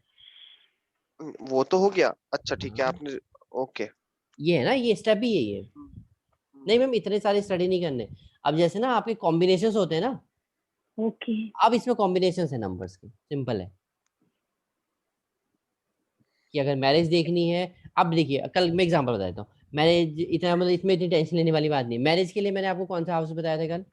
2 7 7 2 7 4। नहीं, 11 है ना, 11 ये 3 हाउसेस बताए थे। इसमें आपको ये दिख रहे हैं, yes तो it is good for marriage. marriage okay got it. It is good for marriage. मैंने आपको Now बताया था first house is house of self. yes foreign travel भी होगा सर then तो 3 बिल्कुल 4 होगा, 12 करेक्ट है, बिल्कुल करेक्ट है। फर्स्ट हाउस है, self 8th हाउस है, yes 10th हाउस है, तो डिजीज भी होगी। क्लियर हुआ? okay yes sir 3 भी है, health 8 भी है, 12 भी है, तो फॉरेन ट्रेवल भी होंगे। मतलब केतु आपकी मैरिज कराने की केपेबल है, फॉरेन ले जाने की केपेबल है, लेकिन तबीयत खराब रखेगा जब दशा अंतर्दशा चलेगी तब। जब दशा अंतर्दशा चलेगी तब। बिल्कुल बिल्कुल correct। need lot of practice sir ये इतना सिंपल है कि आपने कहा कि हमने कहा second house, 7th house, 11th house, second house भी है, 7th हाउस भी है, 11th हाउस भी है, सिंपल। अच्छा ये तो सर आपने बता दिया कि करवाने के उसमें है, अगर किसी की हो गई है तो प्रॉब्लम क्रिएट भी करता है। कल ये मैंने क्या कहा था? मैंने कहा था ना कि ये कल आपको याद भी होगा, मैंने कहा था कि 12th house from every house kill significance of that house. हाँ। तो देखो, 2 7 और 11 अगर मैरिज कराते हैं तो इसको नेगेट कौन करेंगे? शर्मा सर आप बताइए। 3 8 और 6 7 का 6 नहीं, शर्मा सर है क्या? 7 हाँ सर, 7 हाँ जी, का 11 का 12 और 2 का आप 3, बताइए, पहले आप बताइए फिर मैं लिखता हूँ। 11 का 12। 7 का 6 हम्म, और 2 का 3। अरे गलत नहीं है ये ना, अगर आपने 7 का 6 कहा, देखिए 8 आएगा ना। ये हो गया सेकंड हाउस, ये हो गया आपका 7th हाउस, हो गया 11th हाउस, ठीक है। अगर मुझे इससे बार-बार देखना है तो कौन सा होगा सर? 1 सर 2 3 ये 4 6 5 होगा ना 6 7 8 9 10 11 12, ठीक है। सर, ये एक मिनट सर ये बता रहा 7 हूँ, की जगह पे। एक मिनट बता रहा हूँ, ठीक है? ये होगा, एक मिनट बता रहा हूँ। तो कि क्या होगा, इसके 12th कौन सा हुआ? 10th हुआ ना सर? Okay okay. हाँ पुष्कर जी अभी बताइए, तो 7 से 6 हो जाएगा, ऐसे बन हम्म जाएगा। हाँ हाँ पुष्कर 1 जी। 6 10 ठीक है सर, वो 1 6। 7 की जगह पे 6 था सर, यही कह रहा था मैं। नीचे नीचे कुंडली में सर 7 लिखा हुआ है ना, वहाँ 6 होगा।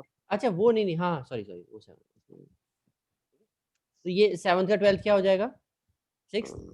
तो क्या होगा, मैंने आपको कल एक रूल बताया था, बेसिक रूल है, वो भी नेगेट होगा, कहाँ पे होगा वो हम देखेंगे।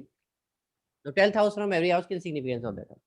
तो इसको नेगेट कौन कर रहा है? अब देखो, केतु किस किसके रिजल्ट दे रहा था आपको, I couldn't understand it. है बता देता हूँ, Yeah, yesterday you told, but this is like how to. एक मिनट। हाँ, क्या समझ में नहीं आया? 11 भी है, 11 भी है। हाँ, क्या समझ में नहीं आया मैम, बताइए। Yeah, 11 is fulfill. It's good house. So 10th is also good, ना sir? नहीं, आपसे बोला ना कि मैंने 10th में आपको तो कहीं दिखाया नहीं, कुछ भी नहीं दिखाया। मैंने 10th में अच्छा। कैरियर की बात करी थी हमने ना। Yes sir. मैं कैरियर की बात करी थी। अभी आपके से अब ये चीज आई कि आपका क्वेश्चन क्या है? क्वेश्चन है मैरिज के लिए। Okay. मैरिज के केस में 10th house is not going to do well, लेकिन कैरियर के Yeah. केस में हेल्प करेगा। Yes. आपके क्वेश्चन स्पेसिफिक है ना। अगर मान लो आप मुझसे पूछ रहे हो यार मेरा कैरियर कैसा होगा, तो I am not going to see 2711। Okay. उस Okay. टाइम पे 2711 क्यों देखूंगा? 2711 is for Okay. Marriage. Let's say Pushkar जी कह रहे हैं यार मेरे को मेरा कैरियर कैसा होगा। अब इसमें मान But लीजिए मुझे इसी में जज करना है, एक सेकंड ना, इसी में जज करना है कि मेरा कैरियर कैसा होगा, तो मैं 2711 को देखूंगा ही नहीं। okay, fine sir. मेरे लिए तो ये कोई मतलब ही नहीं होता। सर 7 के लिए 6 फाइन, 11 के लिए 10 पास, पर 2 के लिए 1 कैसे सर? 2 इस कैसे नेगेटिव कर रहा है sir? 2 1 is 12th house from every house kills significance of that house. Okay तो 1 तो इसलिए आया वो। वैसे भी 1 सेल्फ को दिखाता है मैम। 1 कहता है मैं हूं बस। नहीं मैरिज के एस्पेक्ट से सर, हाँ मैरिज हाँ, के मैरिज के एस्पेक्ट से। एस्पेक्ट से कह रहा हूँ मैम। 1 कहता है मैं ओके सिंगल, और मैरिज के बाद डबल हो जाते हैं तो वो तो अपोज करेगा ही वैसे भी। Okay okay. ये है चीज है। तो इसका भी सर मतलब 30% ही खराब हुआ, क्योंकि बाकी के तो आई नहीं नंबर इसमें 6 और 10। नहीं वो बताऊंगा, 30% की बात ही नहीं है तो बहुत अच्छा है ना, खराब है ही नहीं। मैरिज के लिए खराब ही नहीं है। मैं बताऊंगा आगे अभी क्यों खराब नहीं ना, वो आपको अभी समझ में आएगा। सर लॉन्गेविटी के लिए तो ओनली 12 हाउस देखा जाता है ना, 8th house, that's all. Longevity के लिए 8th हाउस देखेंगे, 12th हाउस देखेंगे सर। 8th हाउस देखेंगे, 12th हाउस देखेंगे। लॉन्गेविटी के लिए मैंने नहीं, लॉन्गेविटी छोड़ दीजिए, अच्छा लॉन्गेविटी की हम बात नहीं करेंगे ना। अभी मैंने हेल्थ की बात करी ना। नॉर्मली आपको कल, वैसे मैं अभी बताऊंगा ये तो अभी वैसे समझा रहा हूँ आपको, मतलब आगे चल के इजी पड़ेगा बहुत ज्यादा। कि मैंने कहा कि जब फर्स्ट हाउस आपका कंबाइन हो रहा है 8th और 12th के साथ, तो मतलब ये आपको हार्म करेगा। ओके। लेकिन 3 ट्रैवल का है, 12 ट्रैवल का है, तो ये आपको लॉन्ग ट्रैवल्स भी करा सकता है। और मैरिज के लिए अच्छा होगा, हेल्थ में थोड़ी सी प्रॉब्लम देगा।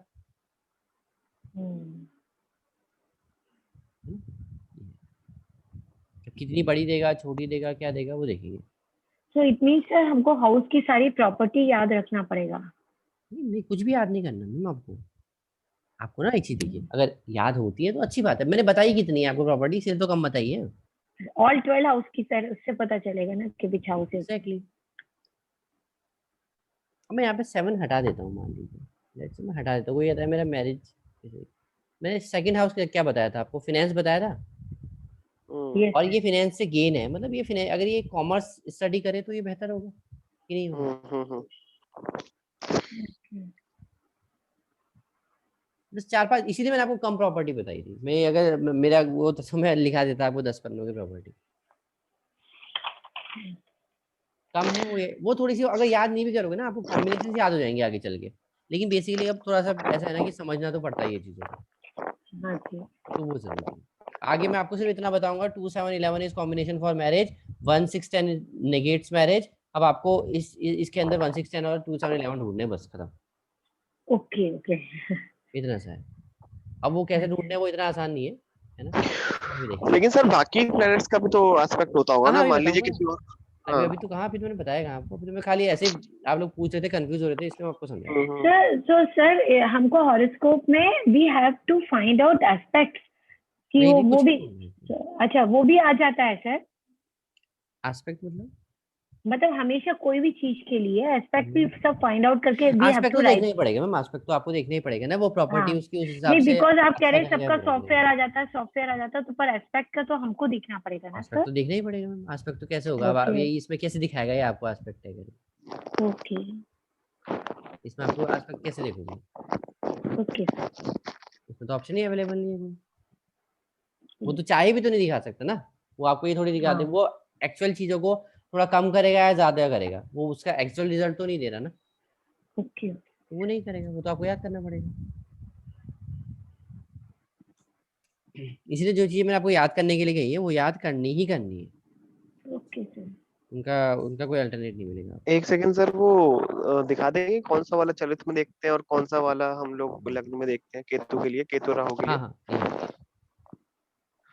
ये लग्न में प्लेनेट कंजाइंड विद लग्न में ना ये तीन चीजें एस्पेक्टेड आप बाय देखेंगे, लग्न में आप ये लॉर्ड ऑफ तीन साइन। चीजें देखेंगे।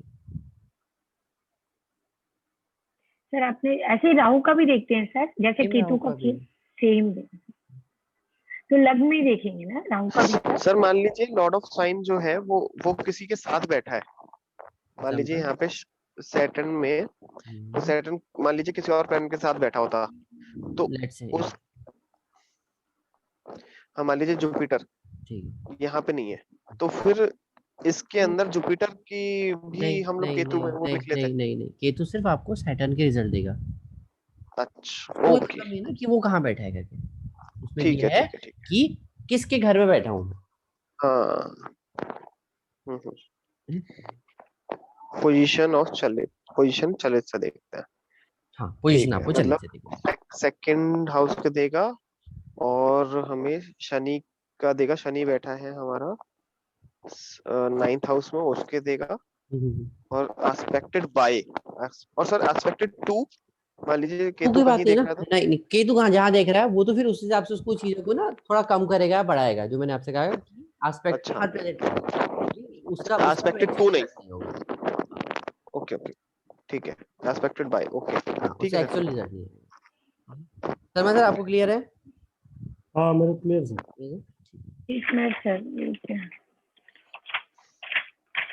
Sir same for Rahu. रुक जाओ एक मिनट होल्ड करो। हाँ राहु के लिए बिल्कुल सेम सेम, एक मिनट रुक जाओ।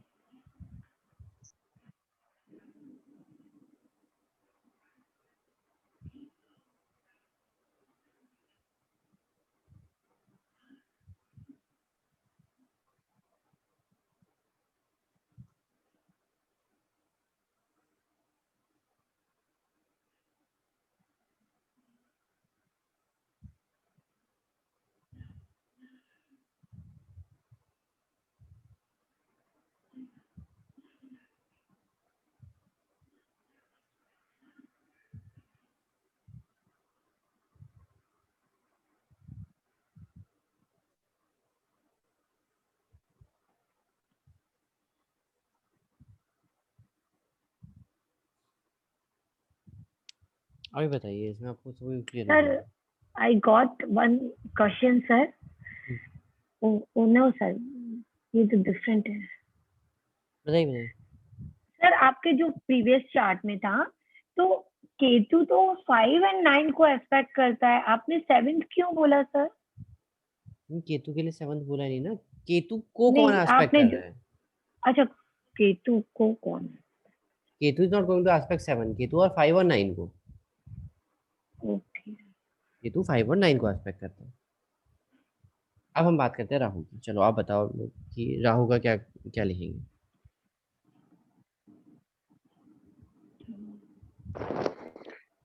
राहु सर, मरकरी और जुपिटर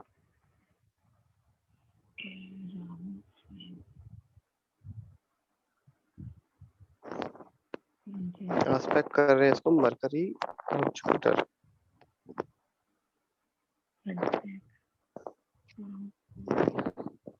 ये और ये मार्स के उसमें बैठा है सेकंड ठीक है, हाउस में। पहले क्या करके पुष्कर जी आप बताइए किसी के साथ कंजंक्शन है? नहीं सर। शर्मा सर एस्पेक्टेड है किसी से राहु? वाह, हाँ 1 2 3 4 5, yes it's Mercury and Jupiter.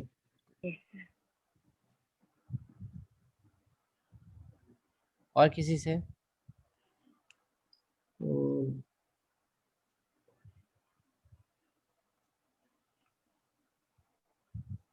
1 2 3 4 5 6 7 8 9, Mars and Venus. I not remember like it's यहाँ से 9th है राहु। देखिए ना, मार्च से 1 2 इसमें 3 4 9 5 6 7 8 9, तो ये तो इन दोनों में से तो कौन एस्पेक्ट करेगा? मार्च का 8th एस्पेक्ट होता है, 9th तो होता नहीं है, है ना? मार्च का 4th और 7th एस्पेक्ट होता है, तो ये तो एस्पेक्ट करेंगे नहीं। उसके बाद बचता हमारे पास क्या है? सैटर्न। वीनस। शुक्र। ठीक है, सैटर्न का 3rd 7th और 10th होता है, 1 2 3 4 5 6 7 8 9 10, तो इसको तो ये भी नहीं करेगा। या करेक्ट, यहीं पे कंफ्यूजन था, ये दूर हो गए। जी जी जी। मैडम आप बताइए Lord.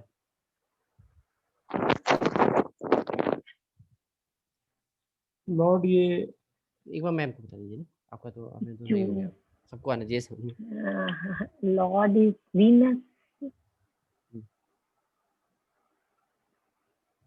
Lord Venus Rahu. Hmm? Lord Venus sir.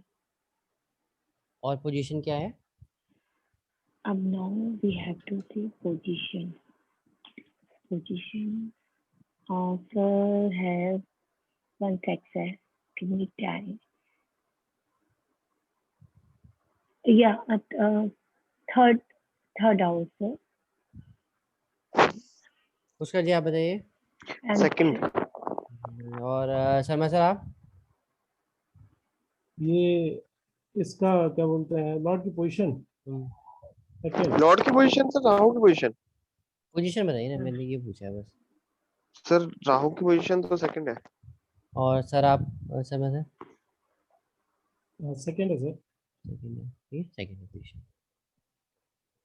मैंने आपको बताया था ना, पोजीशन जो देखनी है चलिए चार्ट में देखनी है। ठीक है, तो राहु आपको किस चीज के रिजल्ट देगा?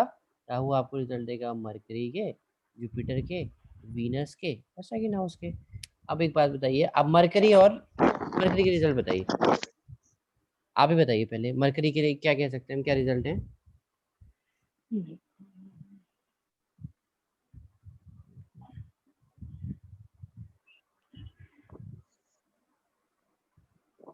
मैं बताऊं सर? नहीं, एक बार उनको ट्राई करने दीजिए ना, क्योंकि सबको आना चाहिए। सर ये सर पोजीशन कैसे सर, सेकंड कैसे आ गई सर? मैम राहु कहाँ पे बैठा हुआ है?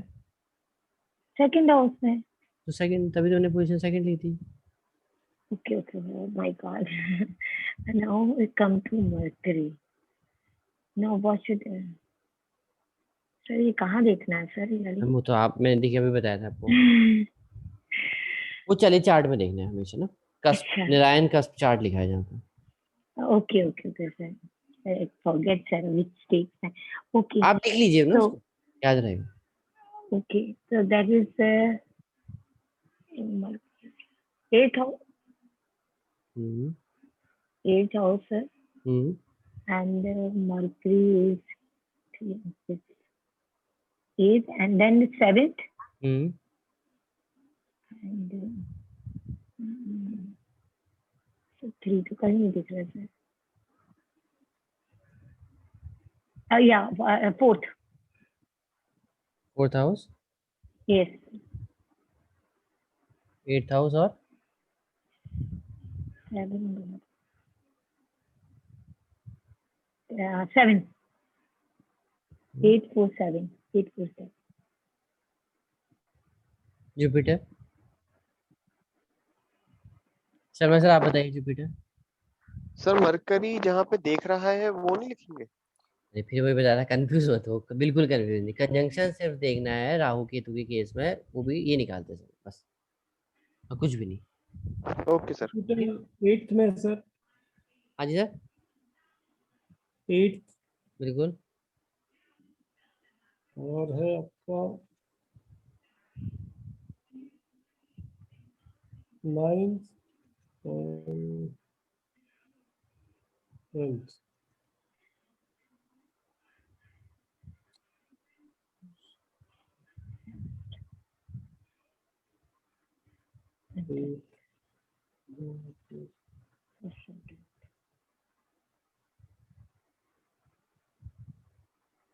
Eighth, 9th and 12th।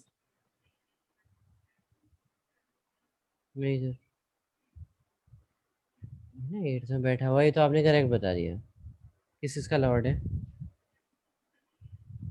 इसका लॉर्ड है ना, ये 9th इसका है राशि ना, यहाँ पे 9th है। का धनु राशि और इसका मीन का पाइसेस एंड स्पाइसेस कौन सा हाउस में है? सेजिटेरियस। हाँ, स्पाइसेस कौन सा हाउस में? पाइसेस है अभी फर्स्ट में है, फर्स्ट 10th में में है। है ना, 10th और फर्स्ट में आ गया। ठीक है, स्पाइसेस फर्स्ट में है और ये धनु 12th में होगी, 10th में होगी। 189 आ गया। ये क्लियर है नहीं है सर? हाँ ये क्लियर है सर। ठीक है। और पुष्कर जी आप बताइए, वीनस तो बता ही दोगे।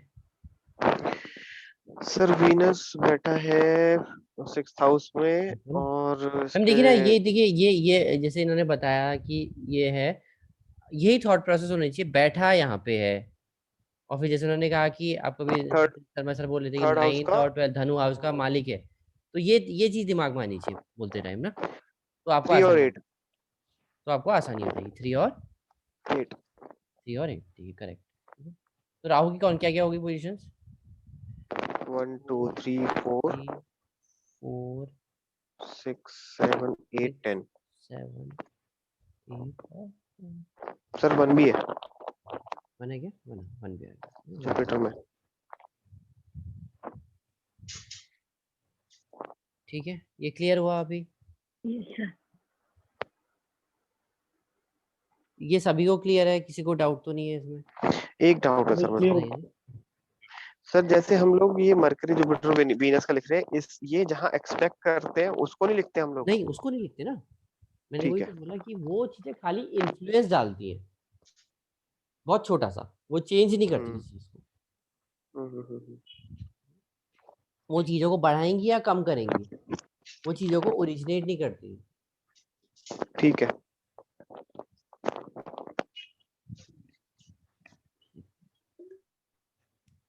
One second. हाँ जी बताइए। सर आपने ये वीनस क्यों लिया? Okay fine, got okay Lord है ना वहाँ का भी। या आई गॉट फाइन सर। और इसका अच्छा या बुरा इफेक्ट क्या होगा उनके राहु और केतु का, वो हम आगे पढ़ेंगे वो हाँ, प्रेडिक्शन वो में। हम देखेंगे, वो प्रिडिक्टिव पार्ट है। ठीक है अब ठीक कल है। मैंने आपको ये बताया था कि राशि कितने डिग्री की होती है? 30 30 डिग्री। 32 नक्षत्र 13 डिग्री 20 मिनट्स। ठीक है। अब एक बात बताइए, ये पूरी हमने कहा 30 डिग्री राशि है, ये 13 डिग्री इक्वल डिवीजन हो गए ना, हर हर हर नक्षत्र इक्वल डिवीजन का होता है 13 डिग्री 20 मिनट्स। ठीक है। अभी तक हमने कहा कि यार आप अपनी सोसाइटी पे हो, उसके बाद अब फिर आप अपने घर पे आ गए, लेट्स से ये हो गया, ये आप अपने घर पे आ गए 13 डिग्री। अब हम कहेंगे आप सबसे ज्यादा पावरफुल कहाँ पे होगे? जब आप अपने रूम पे होगे। ठीक है, वहां पे हर चीज आपके हिसाब से डिफाइंड होगी। हो सकता है कि पूरे घर में चीजें आपके हिसाब से डिफाइंड ना हो, क्यों? क्योंकि बाकी लोग भी रहते हैं, लेकिन आपके रूम पे तो चीजें नॉर्मली आपके, अगर आप सिंगल रहते हो तो आप ही के हिसाब से डिफाइंड होंगी। नक्षत्र, तो अब हम आते हैं एक थर्ड लेवल पे, जो कि ये कहता है कि जिसको हम कहते हैं सब लॉर्ड। जैसे हमने कहा था कि नक्षत्र और क्या कहते हैं राशि यार इक्वल डिवीजन, सब लॉर्ड का कोई इक्वल डिवीजन नहीं होता। सब लॉर्ड हमेशा चेंज हो सकते हैं डिपेंडिंग अपॉन दशा। उसको निकालते कैसे? मान लीजिए केतु है सब लॉर्ड, तो कितने से कितने डिग्री तक होगा? कैसे निकालेंगे? केतु की महादशा का पीरियड क्या है? 7 years। 7 years upon 120 total into 13 degree 20 क्या हो रहा है यार, 13 डिग्री 20 मिनट्स। इसको आप चेंज कर लो, कितना आएगा? 7/120। 13 है यार, ये पता नहीं क्या हो रहा है, इस पेन में कुछ प्रॉब्लम आ गई है। ठीक है, 70/122 ये हो जाएगा आपका 800 मिनट के करीब करीब। ठीक है, चेंज करना पड़ेगा ना, मिनट्स में। तो कितना आएगा? 140।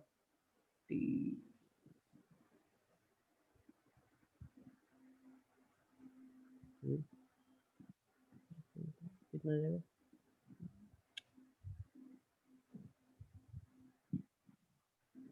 ठीक है, तो ये कितना होगा अप्रोक्स अगर हम देखें?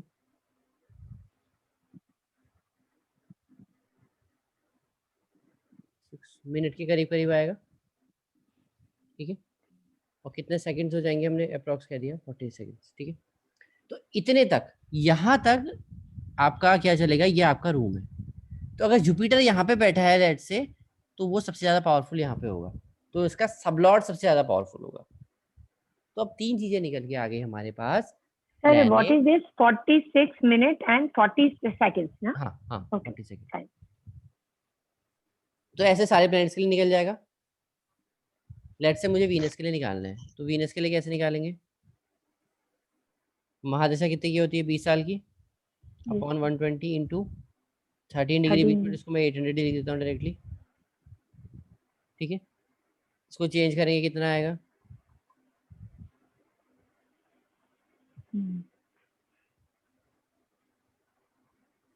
राइट, 133.33, इसको आप चेंज कर लीजिए, इसको मिनट को 2 डिग्री आ जाएगा, 120 हो गया। कितना बचा? 13 डिग्री। उसके बाद कितना बचा? 20 मिनट, 20 सेकंड, सॉरी। क्लियर है ना? Yes. तो ये वीनस में आ जाएगा।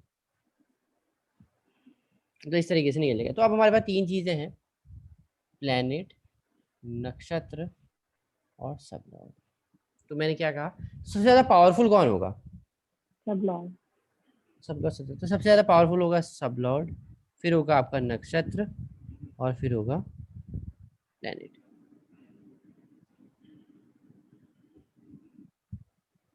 एक बार और सर, मान लीजिए वहां पे जुपिटर बैठा है तो उसके नक्षत्र और सबलॉर्ड निकालने पड़ेंगे। ठीक है, छोड़ दीजिए सब कुछ। ठीक है, ये प्लान हाँ। यहाँ से स्टार्ट करते हैं। लेट से मैं कह रहा हूँ कि जुपिटर है, मान लो 3 डिग्री पे बैठा हुआ है। ठीक है, 3 डिग्री जुपिटर यहाँ पे बैठा है। ओके। आपको पता है राशि 30 डिग्री की होती है। हाँ जी। उसके बाद हमने कहा है नक्षत्र भी होता है एक चीज। हाँ। इतने एरिया में डोमिनेट, पहले इन्फ्लुएंस क्या करेगा जुपिटर? पूरे हाउस को इन्फ्लुएंस करेगा। उसके बाद किसको इन्फ्लुएंस करेगा? नक्षत्र को। नक्षत्र को। अब उसके क्या है, बाद एक सबलॉर्ड को। सेक्शन और में भी बैठा है ना, हाँ। उसको हमने एक और डिवाइड कर दिया, जिसको हमने कह दिया कि सबलॉर्ड है। हम्म। तो सबसे ज्यादा पावरफुल इस पोजीशन पे होगा। तो सबसे ज्यादा पावरफुल कौन होगा? सबलॉर्ड सबसे ज्यादा पावरफुल होगा, फिर नक्षत्र, और फिर इसका प्लैनेट। तो सबसे ज्यादा पावरफुल कौन होगा? जो सबसे मैक्सिमम रिजल्ट देगा वो सबलॉर्ड देगा, नक्षत्र देगा, और फिर प्लैनेट देगा। तो अब किसके सबलॉर्ड में है? किसके सबलॉर्ड में है? किसके नक्षत्र में? नक्षत्र में निकल, आपको बताया था ना निकालना। निकाल, तो वैसे नक्षत्र निकलेगा, और ऐसे आपका सबलॉर्ड निकल जाएगा। तो वो तो नक्षत्र। अच्छा, ठीक है। सबलॉर्ड भी केतु से स्टार्ट होगा सर? सर ये सारे सबलॉर्ड, ये ऑर्डर ही ये रहता है। अच्छा, यही ऑर्डर। ऑर्डर हमेशा ये रहता है। ठीक है, अब मैं आपको दिखाता हूँ प्लान दिखता कैसे ये चीज ना। ये ठीक है, ये एक चार्ट है जिसमें केतु है। अब हमको ना प्रेडिक्शन का सबसे पहला रूल आप मान के चलिए, for making any prediction don't see horoscope. हमें हॉरोस्कोप देखना ही नहीं है, कोई मतलब नहीं है हमें हॉरोस्कोप से, भूल जाइए यहाँ पे घुस है करके ऊपर। अब देखिए इससे क्या पता चल रहा है आपको, ये केतु है, ये मरकरी के नक्षत्र में है और मून के सबलॉर्ड में है। मैंने लिखा केतु, मरकरी और मून। या तो what is it? Ketu is planet, Ketu is a planet. कहाँ पे है केतु? अगर हम कहें 8th हाउस में है। ओके। ये मरकरी के किस डिग्री पे है? देखिए 22 डिग्री पे है ना। 22 डिग्री पे फॉल हो रहा है आपका मरकरी का नक्षत्र, और फिर मून के सबलॉर्ड में है। मून की सब प्लैनेट है केतु, केतु है मरकरी के नक्षत्र में, और सबलॉर्ड है इसका मून। ओके। ये ऑटो जनरेटेड है सब कुछ। So, sir, 5 and 10 will be more powerful. 5 and 10 मतलब कैसे? Sir, 5 and 10 जैसे moon है, that will be more powerful, sir. हाँ, मून सबसे यदि ज्यादा पावरफुल होगा। हाँ बिल्कुल। अच्छा 5 because 10 वैसे because कहते you हो। told हाँ sublord will be more powerful बिल्कुल बिल्कुल means बिल्कुल। मतलब तो है कि ये जो 5th हाउस है और 10th हाउस है ना, will be more powerful. More powerful है। अब इसकी कॉम्बिनेशन है बेसिकली, आप ही कह सकते हैं कि 5 और 10 की जो स्ट्रेंथ है वो सबसे ज्यादा है, ज्यादा है, तो फिर उसके impact बाद will 4 be 7 more. 8 की। अब इसका इम्पैक्ट क्या होगा? 5th हाउस का क्या इम्पैक्ट होता है, 10th हाउस का? अब इसमें तो अब देखिए ना, अब आपको कितने कॉम्बिनेशन मिल गए, 1 2 4 6 7 8 9 10, फिर 4 7 8 और 5 10। अब तो वो तो कॉम्बिनेशन नेग्लिजिबल हो गया सर, क्यों मैं फर्स्ट लाइन तो नेग्लिजिबल हो गई, ज्यादा ऐसा इतना नहीं इम्पैक्ट नहीं नहीं नहीं नहीं, ऐसा कुछ नहीं है, है। ऐसा कुछ नहीं होता कि नेग्लिजिबल होगी, नहीं सर हम मरकरी और मून का देख लेते हैं, 4 7 8 एंड नहीं 5 10. ऐसा नहीं होता। अच्छा, इट्स नॉट लाइक दैट. अब वो मेरे को नेग्लिजिबल सर आपने डिसाइड कंफ्यूजन है किया एक। ना, वो ऐसा नहीं, ऐसा हो नहीं सकता ना, क्योंकि अपना इन्फ्लुएंस तो अपना तो जो रोल प्ले करना है वो करेगा ही करेगा। केतु मेन है, वो केतु तो प्लेनेट है ना, ओके. केतु तो प्लेनेट है, वो उसको कैसे इग्नोर कर सकते हैं। हाँ जी because you told powerful sir, that's powerful अभी व्हाई. बताऊंगा मैं पावर कैसे डिसाइड करेंगे। पावरफुल ऐसा, एक पावरफुल का मतलब ये नहीं हो जाता ना कि दूसरा वाला बिल्कुल बिल्कुल है, ऐसा नहीं हो जाता है। हाँ सर एक कंफ्यूजन है सर, जैसे केतु का हमने देखा कि 22 डिग्री 41 मैंने सेकंड्स फिर पे है से वो। इसीलिए आपको कहा था कि for seeing the horoscope never see the horoscope. नहीं नहीं वो ठीक है, लेकिन 22 डिग्री 41 पे है वो, तो ये मरकरी के कैसे नक्षत्र में आ गया? क्यों क्यों नहीं आएगा? सर नक्षत्र निकालने के लिए हम लोग इसकी कितनी, केतु की 7/120 इंटू 13 पॉइंट समथिंग करते हैं। वो सब लॉर्ड निकालना है ना। अच्छा वो 30 से मल्टीप्लाई कर लेते हैं। 30 से हेलो समझ में नहीं आई, 30 से कैसे कह रहे हो? सर, केतु की महादशा अपॉन 120 इंटू 30, हम्म तो उसका जितनी वैल्यू आएगी तो वो मरकरी, उसको कैसे असाइन करेंगे? मरकरी है वो, मरकरी का नक्षत्र है वो कैसे असाइन करेंगे? वो मतलब वो डिग्री कैसे असाइन करेंगे? मुझे समझा नहीं यार, मैं कि सर कैसे। एक सेकंड, नक्षत्र हम लोग अगर निकालना देखें तो वो जो वैल्यू आएगी उसको हम मरकरी कैसे डिफाइन करेंगे? वो मरकरी का नक्षत्र है। अच्छा, आप ये कह रहे हो कि आपने यहाँ से ये निकाल लिया, ये कुछ ओके ओके ओके ओके, समझ गया समझ गया। आप ये कहना चाह रहे हो कि फॉर एग्जांपल यार नहीं, तो सब लॉर्ड तो चेंज हो रहा है ना हमेशा। सर नहीं, हमारा केतु प्लेनेट है, उसका नक्षत्र हमने निकाला मरकरी, उसका सब लॉर्ड निकाला मून, तो मरकरी के नक्षत्र में है केतु, ये कैसे पता लगेगा? एक केतु वैल्यू ही तो आई है सर लास्ट में। हाँ, तो और ये तो सब लॉर्ड की वैल्यू है जो, एक मिनट को देखो मैं आपको स्क्रीन शेयर करता हूँ। ये जो है, ये तो वो है नक्षत्र की वैल्यू है, नहीं सॉरी ठीक है, सब अब लॉर्ड मान की लीजिए वैल्यू है। नक्षत्र तो हमेशा कॉमन है ना, नक्षत्र तो 13 डिग्री 20 मिनट है। मैं समझ गया सर, नक्षत्र 13 डिग्री 20 मिनट है, वो वहां पे लिखा बिल्कुल, था कि केतु मरकरी के मैं नक्षत्र में है बताता हूँ। और हाँ मून के सब लॉर्ड में है। ठीक है। हाँ, तो ये मरकरी और मून कैसे डिफाइन किया हमने अच्छा वैल्यूज को देख के? ओके, समझ गया समझ गया समझ गया, देखो यहाँ पे आया। ये जैसे मान लीजिए यहाँ पे 2 हाँ डिग्री समझ गया 13 समझ गया। इंटू 20 आया है, तो फिर 2 मिनट इसको में हमने बताता हूँ। कोई देखो प्लेनेट कैसे डिफाइन किया है? देखो मैं बताता हूँ, आपने क्या किया, आपने देखा कि at the time of birth इसका असेंडेंट है पाइसेस, हम्म इसका मून कहाँ पे फॉल हो रहा है, किस नक्षत्र में फॉल हो रहा है? 26/15 नहीं, मून हो रहा है सर नक्षत्र में है ना, 11। वैल्यू ऑफ नक्षत्र इज ऑलवेज, मैंने बताया ना कि वॉल्यूम हमेशा नक्षत्र की कांस्टेंट 13 डिग्री 20 मिनट होगा। तो अब मेरे जहाँ पे कर्सर है यहाँ से 13 डिग्री 20 मिनट से शुरू कर दो सारे के सारे प्लेनेट तक, और अब जब आप यहाँ पे पहुंचोगे ना मरकरी सॉरी इधर पे केतु पे, तो आपको मरकरी का नक्षत्र आएगा मिलेगा। सर वो कैसे डिफाइन होगा? ये पहला नक्षत्र क्या होता है? केतु का? अश्विनी। अच्छा पहला नक्षत्र होता है अश्विनी का, अश्विनी नक्षत्र, वो मेरे को ठीक भी है। याद नहीं यार, वो याद करने की भी जरूरत नहीं पड़ती, सही से बता रहा हूँ, मुझे भी याद अच्छा नहीं है। सबसे पहला होता है अश्विनी नक्षत्र, यानी कि आप याद कर लो केतु का नक्षत्र होता है। ठीक है, केतु का नक्षत्र कितना सा 13 डिग्री 20 मिनट से 20 मिनट तक चलेगा। उसके बाद कौन सा आएगा? मरकरी का। मैंने एग्जांपल बताया, इस टाइम पे मान लो मून का नक्षत्र चल रहा है, यहाँ पे ना, यहाँ पे मून का नक्षत्र आएगा, हम्म, ठीक है। इसका असेंडेंट कौन सा है, पहले ये देखो, चलो मैं समझाता हूँ इसको। असेंडेंट कौन सा इसका है? ascendant Jupiter. इसका असेंडेंट है पाइसेस, ठीक है। हाँ, जुपिटर हो असेंडेंट गया कौन सा, लॉर्ड। बिल्कुल आपने कहा जुपिटर है। जुपिटर किस नक्षत्र में आ गया? कैसे पता लगेगा? मरकरी के, अब इसको ना मतलब 13 नीचे। डिग्री 20 मिनट 13 डिग्री 20 मिनट करके घुमाते रहो। हम्म, जब आप यहाँ पे पहुंचोगे ना, कहाँ पे गया, केतु, केतु पे, हम्म, तो आपको जो मिलेगा वो मिलेगा मरकरी का नक्षत्र, ठीक है। मतलब हर सर डिफाइन नहीं है वो कि इतनी डिग्री पे इतना वो होगा, इस डिफाइन तो हो ये रहा है ना, प्लेनेट की 13 वैल्यू। डिग्री 20 मिनट पे है तो सही, 13 डिग्री 20 मिनट तक पहला नक्षत्र, 13 डिग्री 40 तक दूसरा मिनट, दूसरा नक्षत्र, फिर तीसरा, फिर चौथा, फिर पांचवा, इस तरीके से चलता रहेगा। हाँ, अभी भी कंफ्यूज हो गया था। मतलब आपने असेंडेंट पूछा लॉर्ड जुपिटर, जुपिटर वो है हमारा शायद कितने 22 डिग्री पे। नहीं, आप जुपिटर की डिग्री क्यों देख रहे हो? असेंडेंट की डिग्री देखूं? अच्छा, डिग्री तो किसी की भी नहीं देखनी है। आपने कहा ये जो ये लाइन है, जो मैंने लाइन पे कर्सर रखा है ना, ये 0 हम्म, डिग्री है लेट से, ठीक है, इसके रेस्पेक्ट में 20 डिग्री का 13 डिग्री 20 मिनट जहां तक आएगा, ठीक है। वहां पे इसका नक्षत्र होगा। किसका नक्षत्र? असेंडेंट का?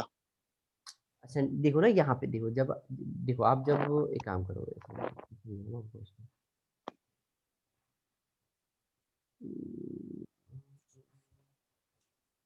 देखो पहला नक्षत्र किसका होता है? केतु का। केतु का। सेकंड नक्षत्र किसका होगा? वीनस का।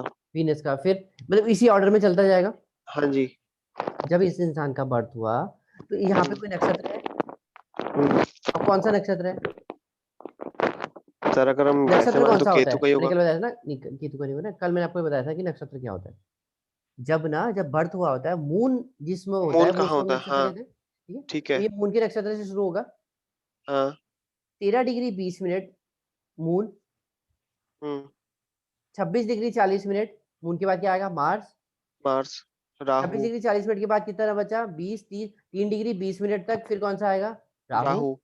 बाकी का जो बचा 10 डिग्री समथिंग, जुपिटर। वो इधर आ जाएगा। हाँ, तो इस तरीके से मूव हाँ, करते रहोगे, ठीक है। सब चीजें ऐसे मूव होती रहेंगी।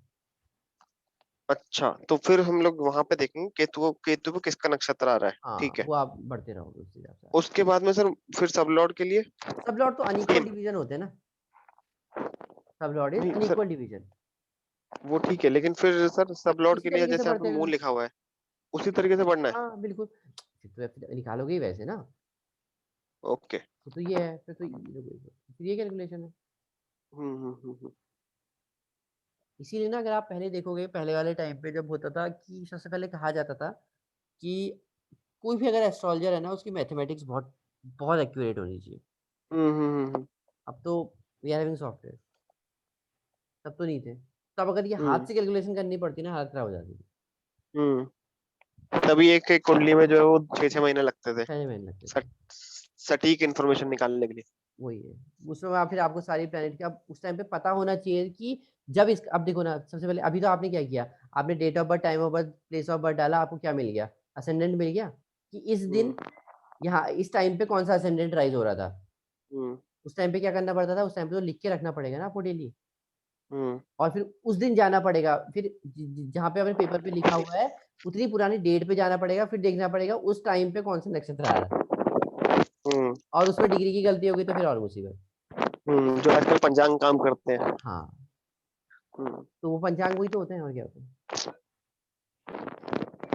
तो ये था, अभी तो चलिए ठीक है, सॉफ्टवेयर आपके पास सारी डिटेल निकल रही है। अब आपको क्या चेक करना है, ये तो मैंने आपको इसलिए बताया ताकि, क्योंकि आपको पता होना चाहिए कि यार कोई पूछे तो मुझे पता होना चाहिए क्या चीज़ें क्या है। अब हम्म, आपको सिंपल सी चीज़ है, ये पता होगा कि मैंने आपको जैसे मैरिज बताया, मैरिज कहा कि 2 7 है, 7 भी है, लेकिन 10 भी है, 1 10 भी है। अब मैं कल आपको नेक्स्ट क्लास में बताऊंगा कि किस तरीके से किसी भी प्लेनेट की स्ट्रेंथ देखी जाती है। ठीक है। स्ट्रेंथ ऑफ अ प्लेनेट हम देखेंगे कि जैसे मैंने कहा ना कि ऊपर वाले को इग्नोर कर देते हैं, इससे हम्म, समझ में आएगा कि उसका क्या रोल है, हम्म। वो कहाँ पे हेल्प करेगा, ठीक है। तो क्लियर है शर्मा सर, आपके क्वेश्चन है कोई? मैडम आपको कुछ बचा तो बताइए। No, no, thank you, sir. It's quite difficult, sir. But तो डिफिकल्ट कौन क्या एक है? सेकंड सर, वो चार्ट दिखाएंगे प्लीज? कौन सा? जो अभी दिखाया था सर, केतु में मरकरी, मरकरी में मून। हाँ ये सर, मान लीजिए केतु बैठा है हमारा, कहाँ बैठा है, ओके, 8th हाउस में बैठा है पोजीशन, हम्म। और इसके अंदर हमारा मरकरी और मून, तो हम लोग मून पे फोकस करेंगे इसमें, मतलब जो कंसिडरेशन में लेकर आएंगे जो तो। अगली बार बताऊंगा, मैं समझाऊंगा, उससे कंफ्यूज मत हो बिल्कुल भी, ओके। बिल्कुल भी कंफ्यूज मत Sir, once more, sir. Ketu is like planet. Mercury is हो। नक्षत्र, nakshatra, and moon moon is Lord, sublord. बस इतना सा। प्लेनेट, सब नक्षत्र और लॉर्ड, सब लॉर्ड सब लॉर्ड को हिंदी में क्या कहते हैं सर? नहीं बताया भाई। अच्छा, ठीक है, तो ये है, ये आपको समझ में आ गया, क्लियर हो गया? सर ये अब देखो, सॉफ्टवेयर कौन सा है, क्योंकि हर एक कोई सॉफ्टवेयर में ये सब नहीं दिखाते। ये आपको दिखा देगा, हॉरोस हॉरो से एस्ट्रो सेज में मिल जाता है, एस्ट्रो सेज, ठीक है। तो मिल जाएगा, वो फ्री है, थोड़ा सा मतलब थोड़ी इरेगुलरिटी होती है उसमें। इसको तो आप, मैं कहूंगा तभी परचेज करवाया जब आप बिल्कुल प्रोफेशनली कर रहे हो किसी चीज को, हम्म। क्योंकि अगर आप छोटी मोटी चीजें चाहिए तो फिर इतना मतलब महंगा सॉफ्टवेयर लेने का कोई मतलब नहीं है। कितने का है सर वैसे ये सॉफ्टवेयर? यार ये पड़ा था 25,000 का, अच्छा। लेकिन इसमें कैलकुलेशन सबसे ज्यादा एक्यूरेट है। अच्छा, ओके। सर, तो आप उसका भेजेंगे क्या, लिंक भेजेंगे क्या, ये इसका मैं, सॉफ्टवेयर का, ये सॉफ्टवेयर ये का? सॉफ्टवेयर मेरा नहीं है, ये अच्छा, मैंने ही परचेज ही किया हुआ है। नहीं तो मतलब वही परचेज का वहाँ से। मैं भेज दूंगा आपको, पहले आप सीख तो लीजिए, इसका कोई मतलब, हाँ मैं जी, तभी अभी कह तो रहा हूँ ये बहुत आप ठीक। प्रोफेशनली कीजिए, करेंगे तभी लीजिएगा इसको। ओके। ठीक हुई है तो हो ही जाएगा, ये तो कोई सॉफ्टवेयर ही आपको 2-10 दिन में मिल जाएगा ये। तो उसको नहीं, पहले आप इस पे फोकस कीजिए कि क्या है। मैंने अभी तो कोई भी ऐसी आपको हाई फाई चीज बताई ही नहीं है, दैट इज ट्रू। वो तो अब आपको बस ये है कि थोड़ा सी प्रैक्टिस लगेगी,